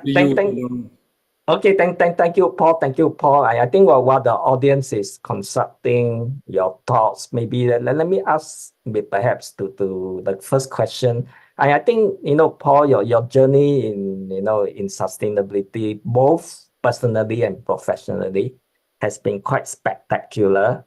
You've been to many places, many companies, you make changes, transformation, all of them are grounded in purpose. But just to be a role model to the rest of us, particularly the younger members of the audience, what is fundamentally your personal motivating force? Were there any defining moments in your life when you were young that you decided that you need to marry, not only just making profit, but marry with impact, marry with purpose in terms of what you do? Were there any trigger point that will be inspiring for all of us when we're still young? We can make a choice now in our life. Well, I've always believed that be it in business or in life, we are there to help each other to solve problems, not create them. This whole notion of making something worse or earning money of making life miserable for others is just not appealing to me. I don't think it's appealing to the majority of human beings on this earth. But somehow along the way, we got caught up in this shareholder primacy, which we attributed to Milton Friedman, and started thinking differently. It didn't used to be that way. Companies, or the word company, comes from compañero, which is breaking bread together. I'm actually calling you now from Ibiza. I'm leaving today, but we were here for Easter. And, you break a lot of bread together, companion with bread. And that, I think we just lost that. Where I was fortunate enough is, I was born not long after the Second World War. The older I get, the more I realize how close it was. But for my parents, the success was not measured in accumulating wealth. The success was measured in serving others. They wanted their children to have education that they were deprived of because of the war. They wanted peace in Europe. They wanted their communities to function. We always had people at home and or worked in the church or other things. So they, I think, showed what I would call ultimate leadership, putting themselves to the service of others, knowing that by doing so, they were better off themselves as well. And the others includes definitely also the future generations. So they were driven by deep values, which I think are universal, which are dignity and respect for everybody, compassion, equity. These things is what we should fight for. So what drives me is the fact that I was lucky to be born in the Netherlands, had a piece of bar soap at home, had a toilet at home, had food at home. So I didn't need to deal with infectious diseases or stunting or open defecation with all the problems that it brings. And then from the government, I got free education. Otherwise, I wouldn't be talking to you. So I won the lottery ticket of life. But, that's not given to 95% of the world's people. And unless we fight for everybody to have an inclusive society, will we not succeed? So that is what I do. And then during my life, I was fortunate enough to continue to evolve my thinking with things that happened to me. When I worked in Newcastle, I was running for Procter & Gamble at that time, the UK and Ireland, one of their biggest businesses. I saw for the first time second generation unemployment. Steel, coal, shipping, they all had come belly up. And we were the biggest employer there, so I had to put myself and the company in the community to make it function. So it opened my mind a little bit. I have to say, before that, I might have been more self-centered or centered on my family alone. And then, obviously I was at, believe it or not, Rio. I was at the first Rio Plus 20. And at Rio Plus 20, we decided to develop a sequel to the Millennial Development Goals, were the Sustainable Development Goals. And then Secretary General Ban Ki-moon asked me to represent the business community. So we worked on that for 2 to 3 years, and it was like drinking from a fire hose. And I really could see the world a little bit more complete, was exposed to many of the other challenges that are there. But I also saw that business was well placed to provide a solution. And in fact, in doing so, create enormous opportunities. I was in Mumbai when the terrorist attack came, and I saw the dark side of poverty and what that does to people in desperation, how many lives are lost unnecessarily, but also how many people were born that night.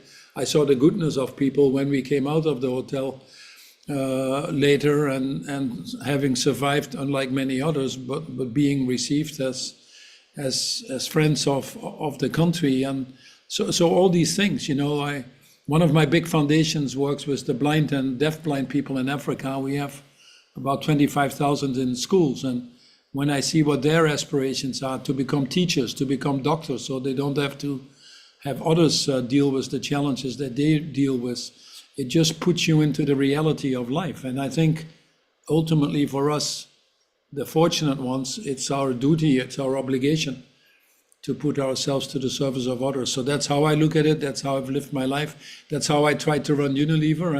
And frankly, I've never been disappointed. I've never been disappointed in the opportunities that creates, the richness that gives. And, I actually, unlike Roman, I have to agree and disagree with him on one thing. I actually don't believe in running my life with a legacy, because I have seen too many people starting to create these false legacies and behaving differently.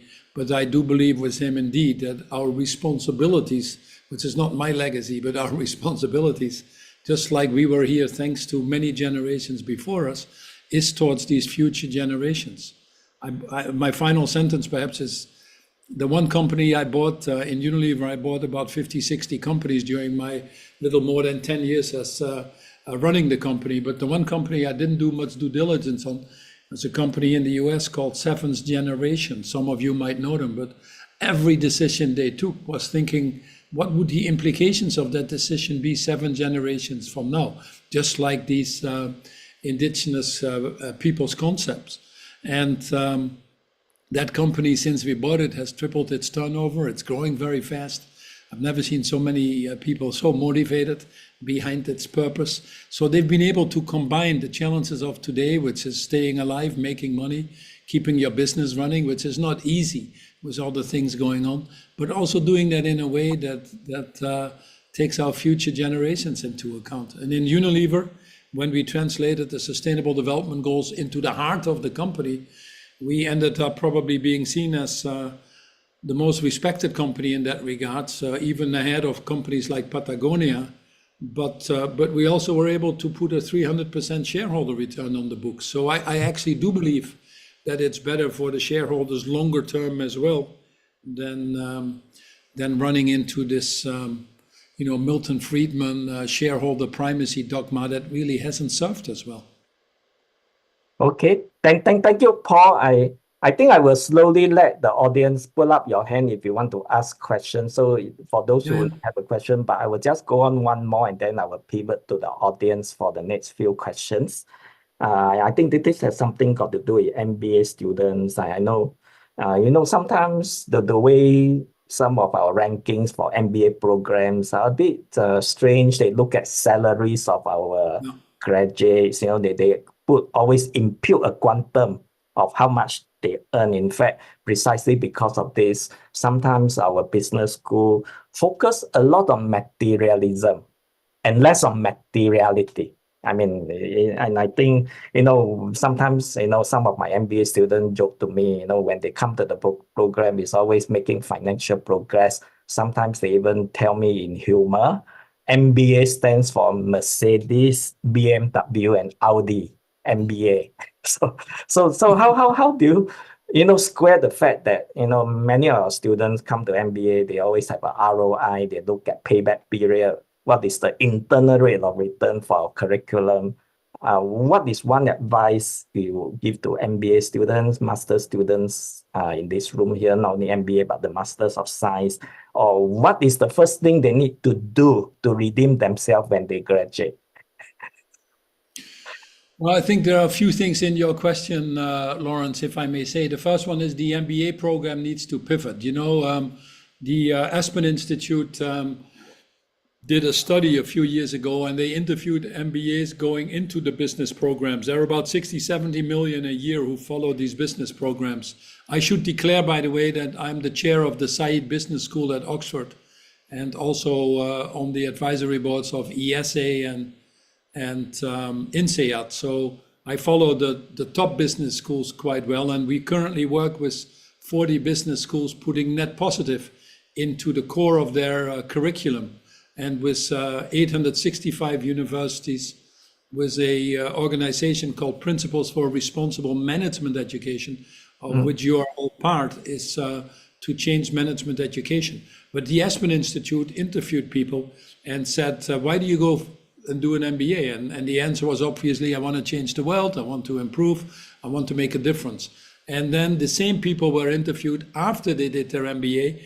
And the answers, I'm a little bit exaggerating, was, but I want to make a lot of money, I want to work for Goldman Sachs, and I want to, stuff the rest of the world. So from wonderful human beings, we're creating Milton Friedmans on steroids. So the first thing we need to do is to change management education and create holistic leaders. What I liked in Said is you have the Blatfinick School, so you learn how to deal with government. You have the Smith School, the Martin School. So you become a broader person. You think about natural capital, human capital, social capital, environmental capital. There are many other ways that a capitalist needs to be interested in. And that's the first thing. It needs to be lifelong. It needs to be impact. So many universities and professors even, they think they're just out there to put some new thoughts or some research, important as that may be. But we are at a point in time that you really have to figure out how do you make an impact in bending this curve that we're on, which is not a pretty curve, as undoubtedly was explained in your course. So what we have seen is during COVID especially. During COVID, we saw a bifurcation in business models, where business that was short term, focused on the shareholder only, was probably not doing so well versus business models that put multiple stakeholders, partnerships, sustainability at the core, thinking multiple generations. These business models tended to do better. But we also saw for the first time a bifurcation in leadership, where people with a higher level of empathy or compassion, where people with a strong sense of purpose that actually embraced all these others and indeed thought longer term, these were people that instilled a certain sense of tranquility. And these were the leaders to follow in a time period that we live in, which is highly uncertain, causing a lot of angst. So be those leaders, put yourself to the service of others. And often you get the question, yeah, but what can I do as an individual to make a difference? Well, an awful lot. Most of the big changes in the world are made because someone believed in it. I always say Rosa Parks refused to stand up in a bus in Alabama somewhere changed the face of racial segregation in the US. Admittedly, a lot to do still, but it's a person can make a difference, just like the Gandhis did or the Mandelas. And wherever you are of influence, excel that positive energy towards that generosity, if you want to, and unconditional love, as I might call it, and you'll see your circle grow and your impact grow. And this is how life should be. It's not about passion, to be honest, because passion is a little bit what you are excited about. It's important, but it's not passion. It's really about purpose, which is putting yourself to the service of others.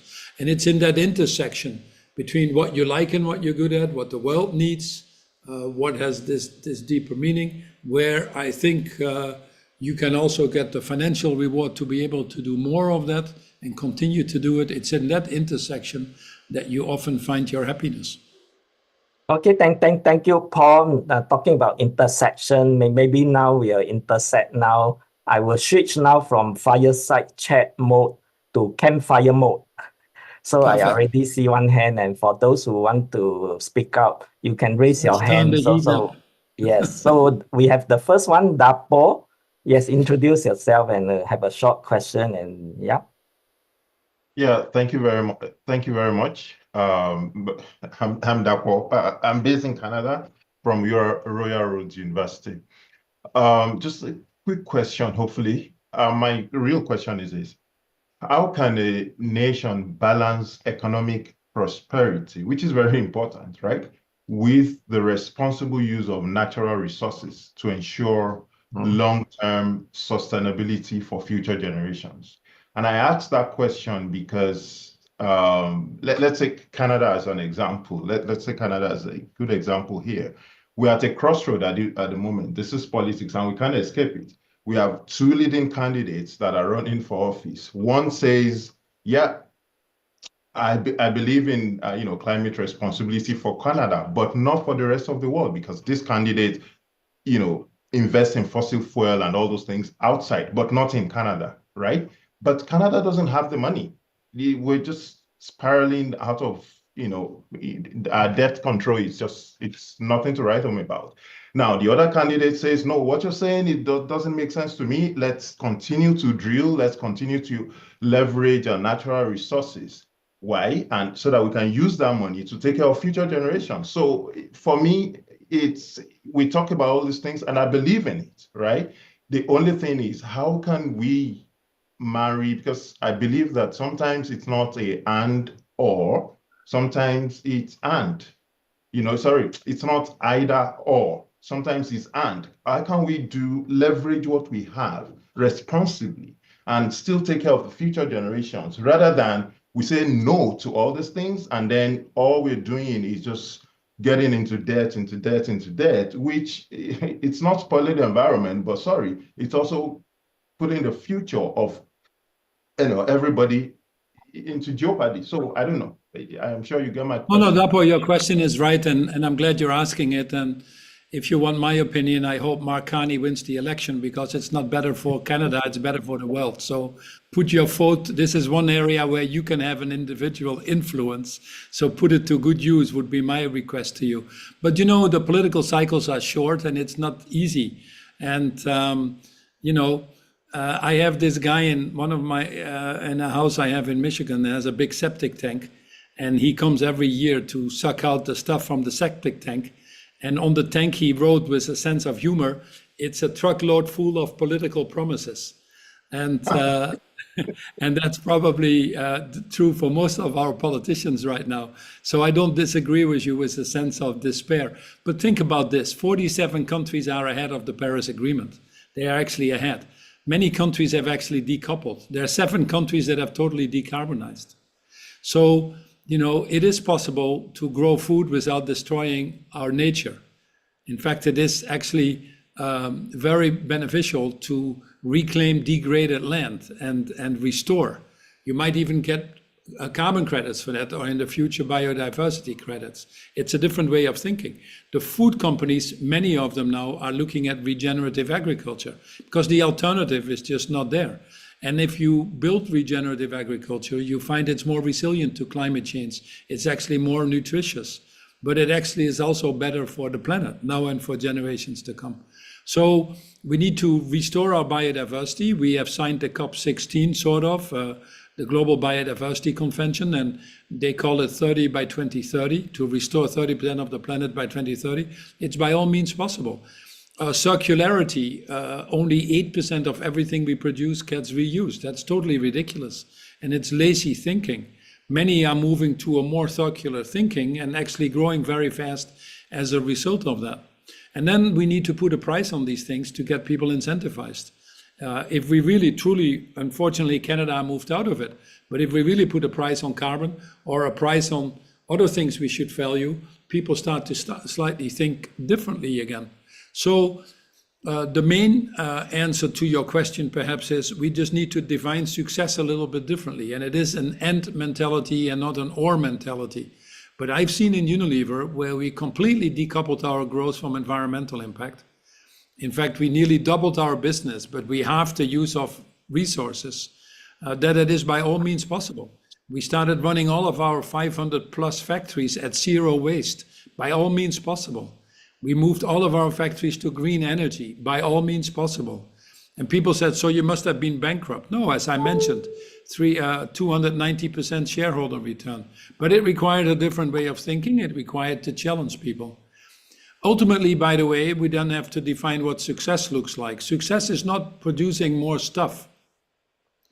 It's doing things differently, doing more with less. In fact, regenerating is the mindset that is needed, that we advocate for in our book, Net Positive. And I don't see any reason why that isn't possible. Now, there are challenges. You look at fashion, you get fast fashion, all of a sudden there are 52 seasons. You get producers like Shein that come in, and it's fast fashion. You can buy a t-shirt for $1. Nobody asks what are the labor standards, what are the environmental standards, and the external negative externalities get charged to society. But you're paying for it now.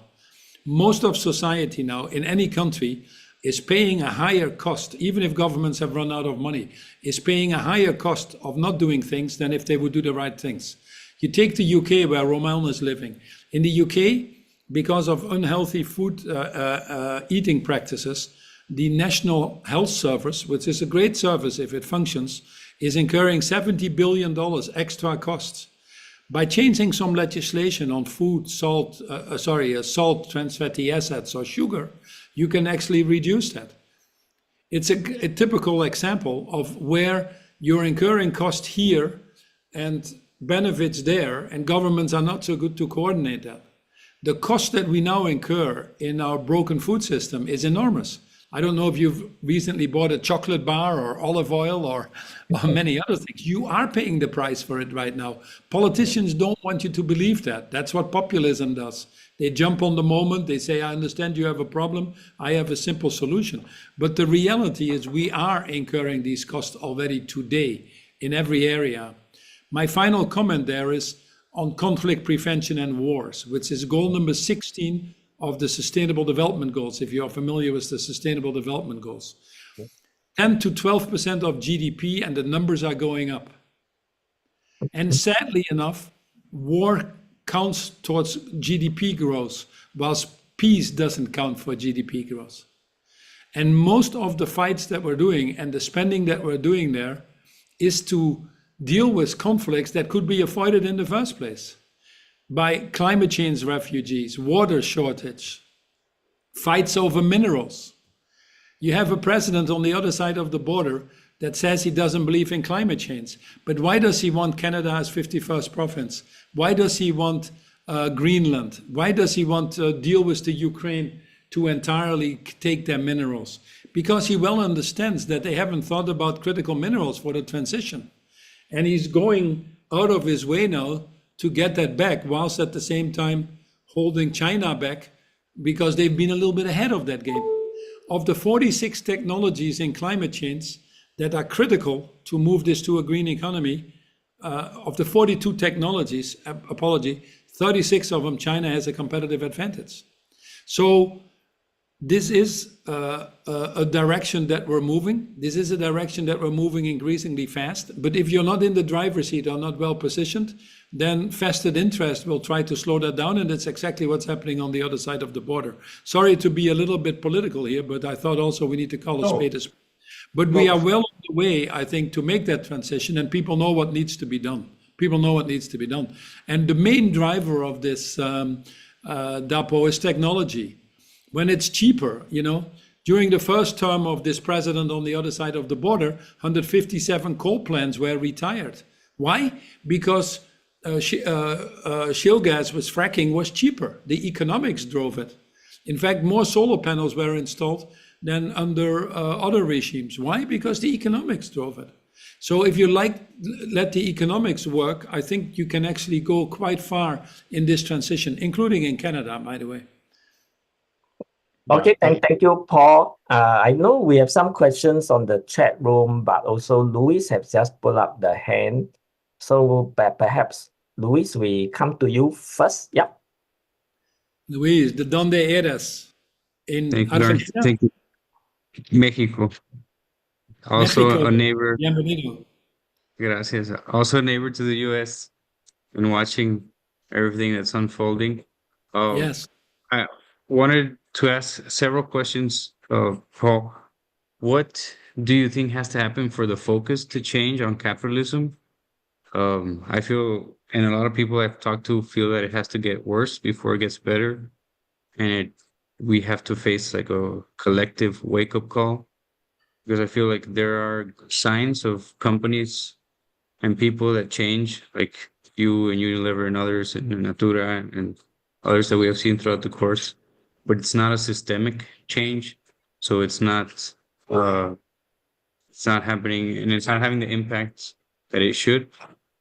And the other one is, what questions should we be asking? Because I feel like there's a lot of things we don't know. And so we don't know what questions to ask. How can, no, thanks. My daughter's talking as well. But how can we collectively, not just myself, stay in touch in the future after this, if we could, to ask you any more questions?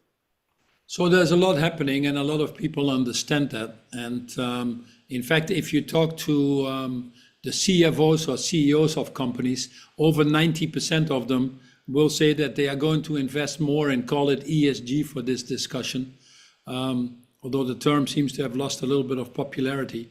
And the financial market actually, despite what you read in the papers or what they want you to believe, is also continues to look and value companies higher that are better positioned for that future than companies that continue to orient themselves towards the past.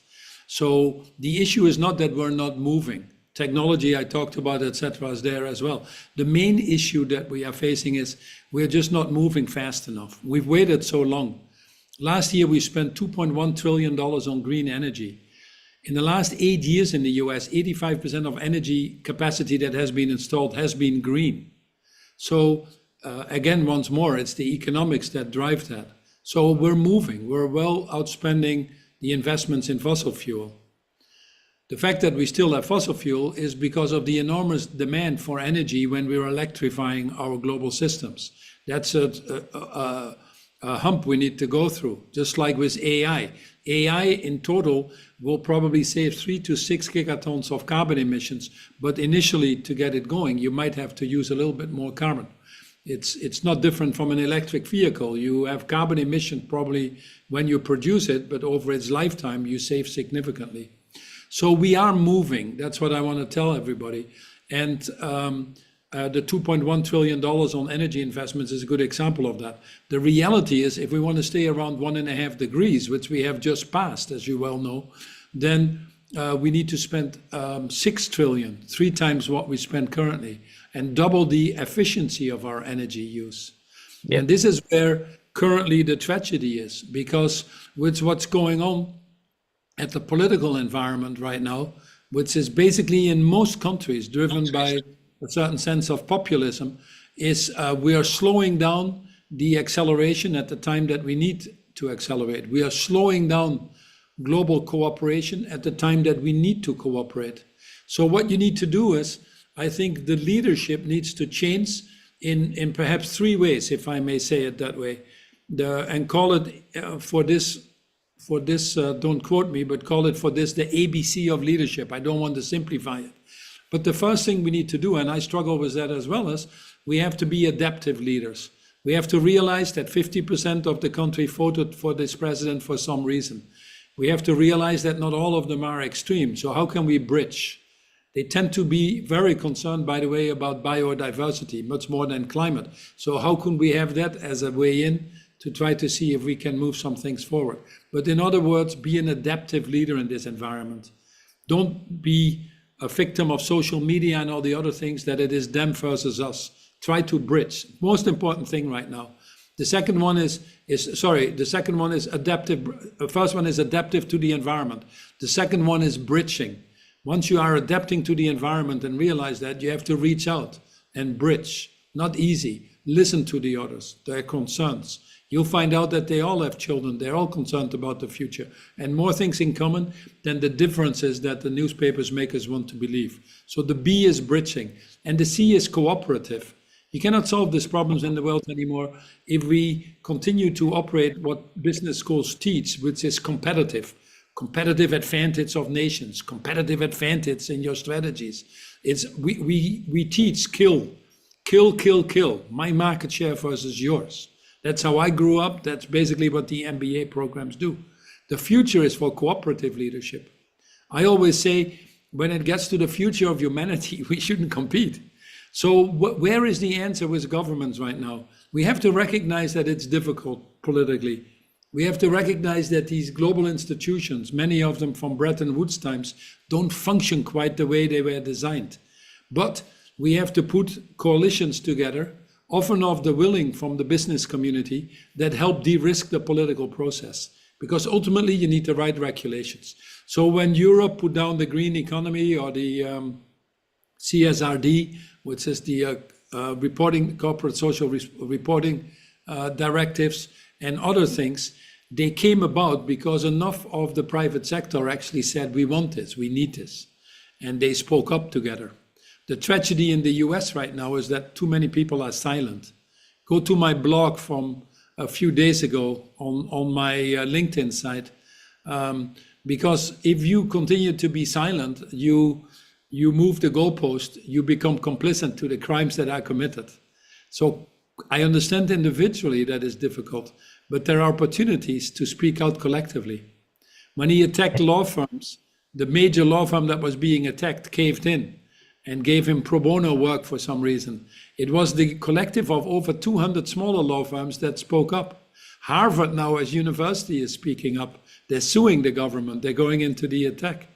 Other universities should immediately go behind that and support them. So when times are tough like this, you need that collective leadership on many of the things. In Europe, there was a lot of self-interest and of some of the industries that didn't want to pass some of the laws. Let's say the nature protection law. We got 187 companies together and went to Brussels and said, this is what we want. It gave Brussels enough courage to pass these laws.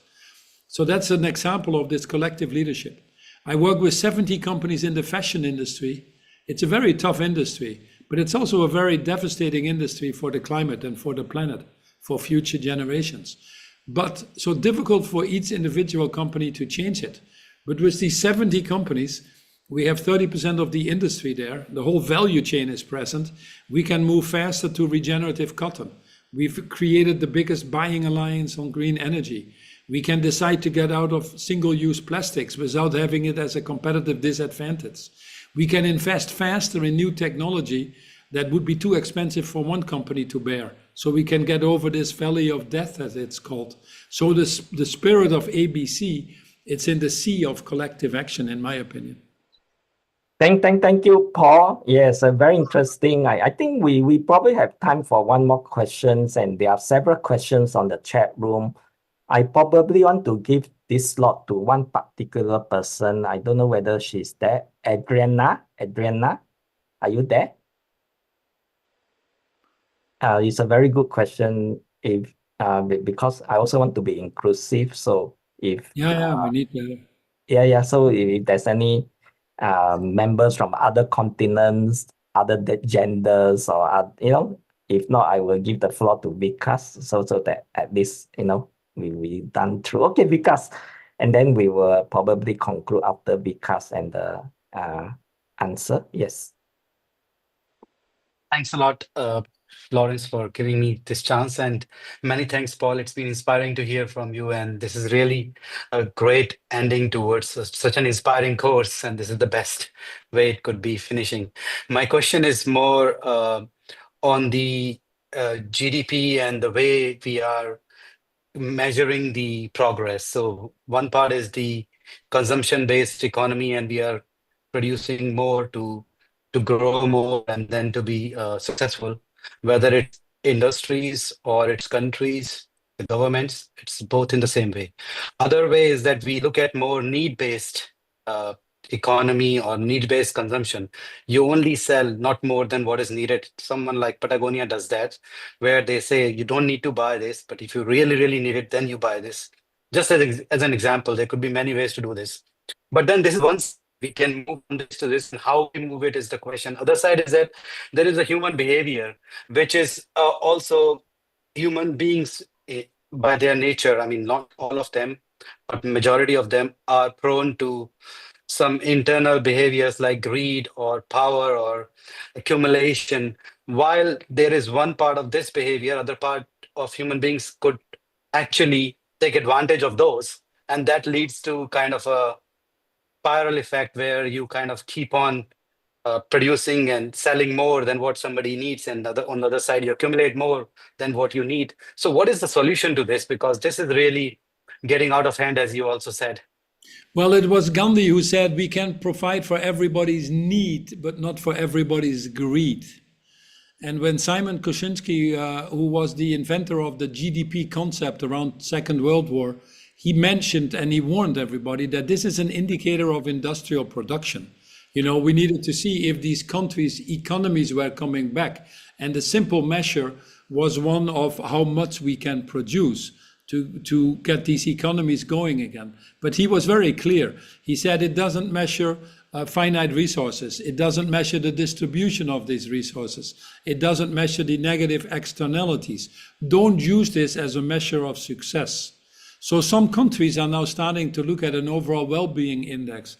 Obviously, Bhutan is always being quoted because they went with something not bad in its idea, a happiness index, but it didn't get the full traction it deserved. But there are others that are looking at it. So you have to change the measures of success. We measure war, we don't measure peace. We don't measure quality education. We don't measure clean air. We don't measure flourishing forest you can walk in, which, by the way, give us all the needs that we have for society, and yet we kill it by seeing us separate from it. So we need to value, treasure what we measure is a very important thing. And many people in many countries now are working on this broader concept. So then you come to the human behavior, your second part of the question, which the greed, the apathy, or the selfishness that you referred to. So I actually believe that in the goodness of human beings. That as a fellow Dutchman of mine I work with now, he has the Institute for Moral Ambition. His name is Rutger Bregman, and he wrote a book called Humankind, which is worth reading. So then you say, if you believe in the goodness of human beings, why are we collectively behaving so badly? It's the incentive system around us that drives our behavior. You know, when a bigger car or a bigger house symbolizes success in business, more people working for you, that this whole term is a slavery term to me, symbolizes I'm more important than you. People say, you work for me. I mean, my hair goes like this the moment I hear that. So we create these signals or these signs, you know, that I was once 6 years in a job when I worked in Spain for Procter & Gamble. It was the best time for the family, everything. We had a great time. But the number of phone calls I got was my career ended because I didn't get promoted, etc., etc. So this pressure that comes from the outside drives our behavior. So a great leader, like you are, a great leader, I always say works on the forest, not in the forest. So because it's these boundaries that drive people's behavior. And we often go to the person and say, you dummy, or you don't get it, or you should do it. No, you need to look at the boundaries around it that drive their behavior. So people say, well, the great thing you did when you got to Unilever was abolish quarterly reporting, abolish guidance. No, wasn't a great thing at all. I just had to move the boundaries, because when the boundaries were quarterly reporting, people would start to behave myopically on the quarter. It was just dysfunctional behavior. But when we moved that, our conversations became more strategic. We started to attract more strategic shareholders. We started to run the business on the longer term. It is ridiculous to think that value creation happens in a quarter. It happens 5, 10, 15 years out, depending on what industry you're in. So you have to work on these boundaries. If you pay a salesperson for the number of orders he or she is going to write, they'll write a lot of orders, but they will be very small. If you reward them for the relationship they build with your customers, you see a totally different behavior. So the role of the leader is to work on the forest, not in the forest. And that's what we need to do. And if you're fortunate enough at every level that you are, you need to think about what is my impact that I can have to enlarge what I call that circle of influence because of that. Okay, thank you, Paul. We really have Thanks to so much. end with this one more question. Just really one more last one from Adriana. I think it's very Diana, good. finally. Yes, you came alive. Where are you calling from? Yeah. Where are you calling from? Come, Adriana. Brazil. Brazil. I was just there Yeah. 2 days ago. I was just there. Yeah. Obrigado. It's good here. Yeah. Thank you. My question is about that our social contract was forgotten in the 20th century, but now you have to rewrite this contract and balance the profit, people, the planets, and how can you get there? How can you move beyond this contract that exists now and move for order? So when we developed the Sustainable Development Goals, we said to irreversibly eradicate poverty and do that in a more sustainable and equitable way. But we started with eradicating poverty. We started with people, and we called it not leave anybody behind. So what we did wrong on climate change, if we want to be critical to ourselves, myself included, we talked science, we talked abstract, we talked parts per million in the atmosphere. We talked disaster and fear. We never got people central. What is so beautiful about biodiversity and biodiversity restoration, or talking in your country, the Amazons, I was just in Brasilia talking with the government, people like Anatoni and others, the ecological transition plan. So when you immediately talk indigenous peoples, you immediately talk inclusion, and you bring humanity back. In business, we are running it with spreadsheets and computers.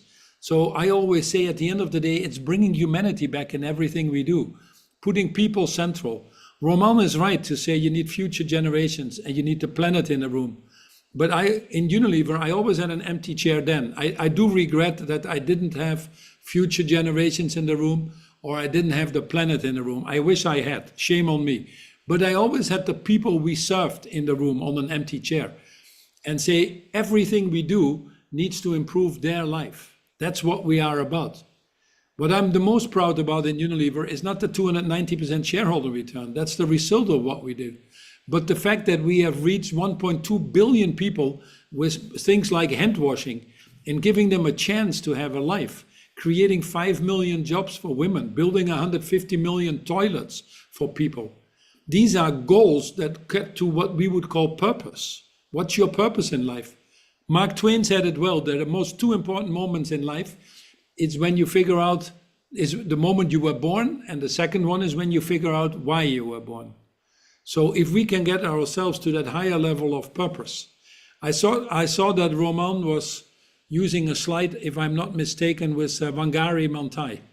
She actually thought multi-generational, a good ancestor. But she also said one thing that is very important. There comes a time in the history of humanity when men and women are called upon to rise to a higher level of consciousness, what she called a higher moral ground. I think that time is now. And I see these movements happening, perhaps of COVID, perhaps because how far we have overshot the planetary boundaries, perhaps because we're seeing now things happening at a global level that were unimaginable with the norms and values of which we grew up on. But I see this movement starting to happen at scale. So I'm very positive about that. And I want to end on a positive tone. I want to end by saying it's your generations, the millennials, the younger generations are creative. It's technology that is coming very fast. We always underestimate the speed of technology. The fact that we pay more for not doing things versus doing things. And this idea that, believing ultimately in the goodness of human beings. Yes. And rallying together. And we have to. If we don't, we take away the reason for living, if you don't mind saying that. So look in Brazil at the ecological transition plan, Google it. It's a wonderful plan, and it puts people central. At the G20, there was one thing agreed that Lula proposed, because Brazil has the chairmanship of the G20, and he proposed the Global Alliance Against Poverty and Hunger. Everybody signed up for that, over 100 countries, 120 countries. So people want that. If you put people central, I think you can reach out to many more people than what we currently are able to do. Thank you, Paul. I think it's so inspiring after our discussion. I really have to conclude that ESG is not game over. DEI did not DIE. So thank you very much. Thank you very much, Paul. I'll see you soon. Thanks, Lawrence. So much, Paul. Thank Hopefully you. see you soon. Good luck, Yes. everybody. Thank you. And let me just conclude the two speaker session and perhaps hand it back to the organizer for the future the next proceedings.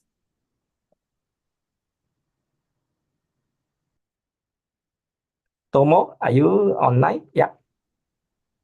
I'm online. So thank you so much for everyone. I'm Tomo Noda from Shizenkan, one of the co-initiator of this project. Hope you enjoy 11 sessions. This is a tough, challenging session. Japan is now 10 past 10 p.m. and Canada, very early morning. Nevertheless, many people participated, and all the time. We really appreciate your participation and the time and the commitment. We have done this project for 5 years now, and we are moving to 6 episodes, 6 seasons. And next year, we are hoping that we will invite all the applicants from the 5 continents who are interested in dealing with the challenge of capitalism and shaping the better future as a next generation holistic leaders. We need to talk with the IESE business schools and FGB Brazil, SOIL, and the National University of Singapore, and Oxford Side Business Schools, and all the kind of the participating schools, how we can evolve this platform. And we should not doing this project for ourselves. We should do for the future and for the rest of the world. So it may be time for us to make this a unique platform open to public, going beyond the boundary of specific business schools. So we will keep you informed what we will do. So if you are interested in, contact your school coordinators, and they will inform you what we will do in next seasons. And hope that we will be able to provide opportunity for you to come back and participate one more time. And thank you so much one more time. Thank you very much. Thank you. Anil-san? Yes, when we met about 8 years back in Barcelona, and some of us were imagining what the future of management education could be, this idea was born, and Tomo-san and Franz from ISA, you did a fantastic job of putting it together, and thank you for including us in this conversation. And I've seen each year the way this touches the hearts of some of our students, and new ideas begin to bubble up. And I have been in touch with several alumni of this program, and to see the difference they are beginning to make, not just in their professional lives, but many of them are taking these ideas to their communities and to their families. And I think it's very, very inspiring. I'm sure this program is going to permanently change us from the inside, because the inner development is the one which will make the outer development take place. So I want to thank you very much. It's been absolutely wonderful and joyful for me to be part of this community and to enjoy it every single session. And thank you, Tomo-san, and thank you all the colleagues for this amazing. And thank you, Roman, and thank you, Paul, for always being with us. And thank you also, Lawrence, for doing a great job today. Thank you very much. And Eiji-san? Thank you very much. We have been here for 5 years, but this year I think it was especially good. I think it was especially so well planned, and this is really because Noda-san was all the time planning all the details. So congratulations. Thank you for the opportunity to participate. And well, hope that next year we can do an even better program. So thank you very much. Good luck to all. And I want to thank you, Lawrence, for facilitating final session. Lawrence, any word from you? Thank you, Tomo, too. I think under your great leadership, and of course, Anil and Professor at Kondo as well. Thank you so much, for being inclusive to include NUS in Asia. Thank you. And I see David. David, you are here from Bredick. Yes, thank you. Thank you, Tomo. Thank you, Anil. Thank you, Edson. Thank you, Lawrence. And thank you to all the students for this wonderful learning journey. And as we say, next step is always to move forward and to take the leap in your organizations and in your future jobs and apply what you have learned here. Congratulations to everyone. Thank you, everybody. And back to Fernanda. Fernanda, Derek, we want to take a photo for everybody, if it is possible. Absolutely. Are you asking me or asking everybody? Just put on your best smile right now, I guess, everyone, if you still can. I know it's probably early in many places, or very late in other ones, but let's smile, right, Derek? Thank you, Fernanda. Yes, so if everyone can give a big smile, and I'll be taking the screenshot in 3, 2, 1. Whoops, let me try again. Oops. And one more time, 3, 2, 1. Fantastic. Thank you very much, everyone. Thank you all. Fantastic. Happy Earth Day again. Let's celebrate today. Thank you, Fernanda, for escorting us. Thank you so much. Thank you. Thank you. You are wonderful. Thank you so much. So it's the end of this year's course. Thank you so much for everybody. Thank you. Thank you for all the YouTube listeners as well, and the YouTube audience. Great. Thank you, Fernanda, for your very enthusiastic hosting. Thank you, Anil. There's Thank you no for room your for Juichi great coming insights. back. Fernanda, there's no room for Juichi coming back. He'll be a let's not tell him that. No, oh my God. Congratulations, Fernanda. Was very nice. Thank you so much. Thank you very much. Thank you, Thank everyone. you, Tomo. Yes. Thanks a lot. Let me say something in Japanese. More ichido. Let's do it once again. Arigato. Arigato. Thank you. Thank you very much. Good night, everybody. Good night. Bye-bye. Good night. Bye-bye. Thank you. Anil-san, bye-bye. Bye-bye. Bye. Derek and Nanji, thank you so much. Thank you so much. Okay, thank you very much also, Bye-bye. Pro. Thank you, everyone. Bye-bye. Fernanda, Korsi, thank you. Terima Thank kasih you, in Shri. Thank you. Indonesia and Mangetak in Denmark. Thank you. Oh. Thank you, everyone.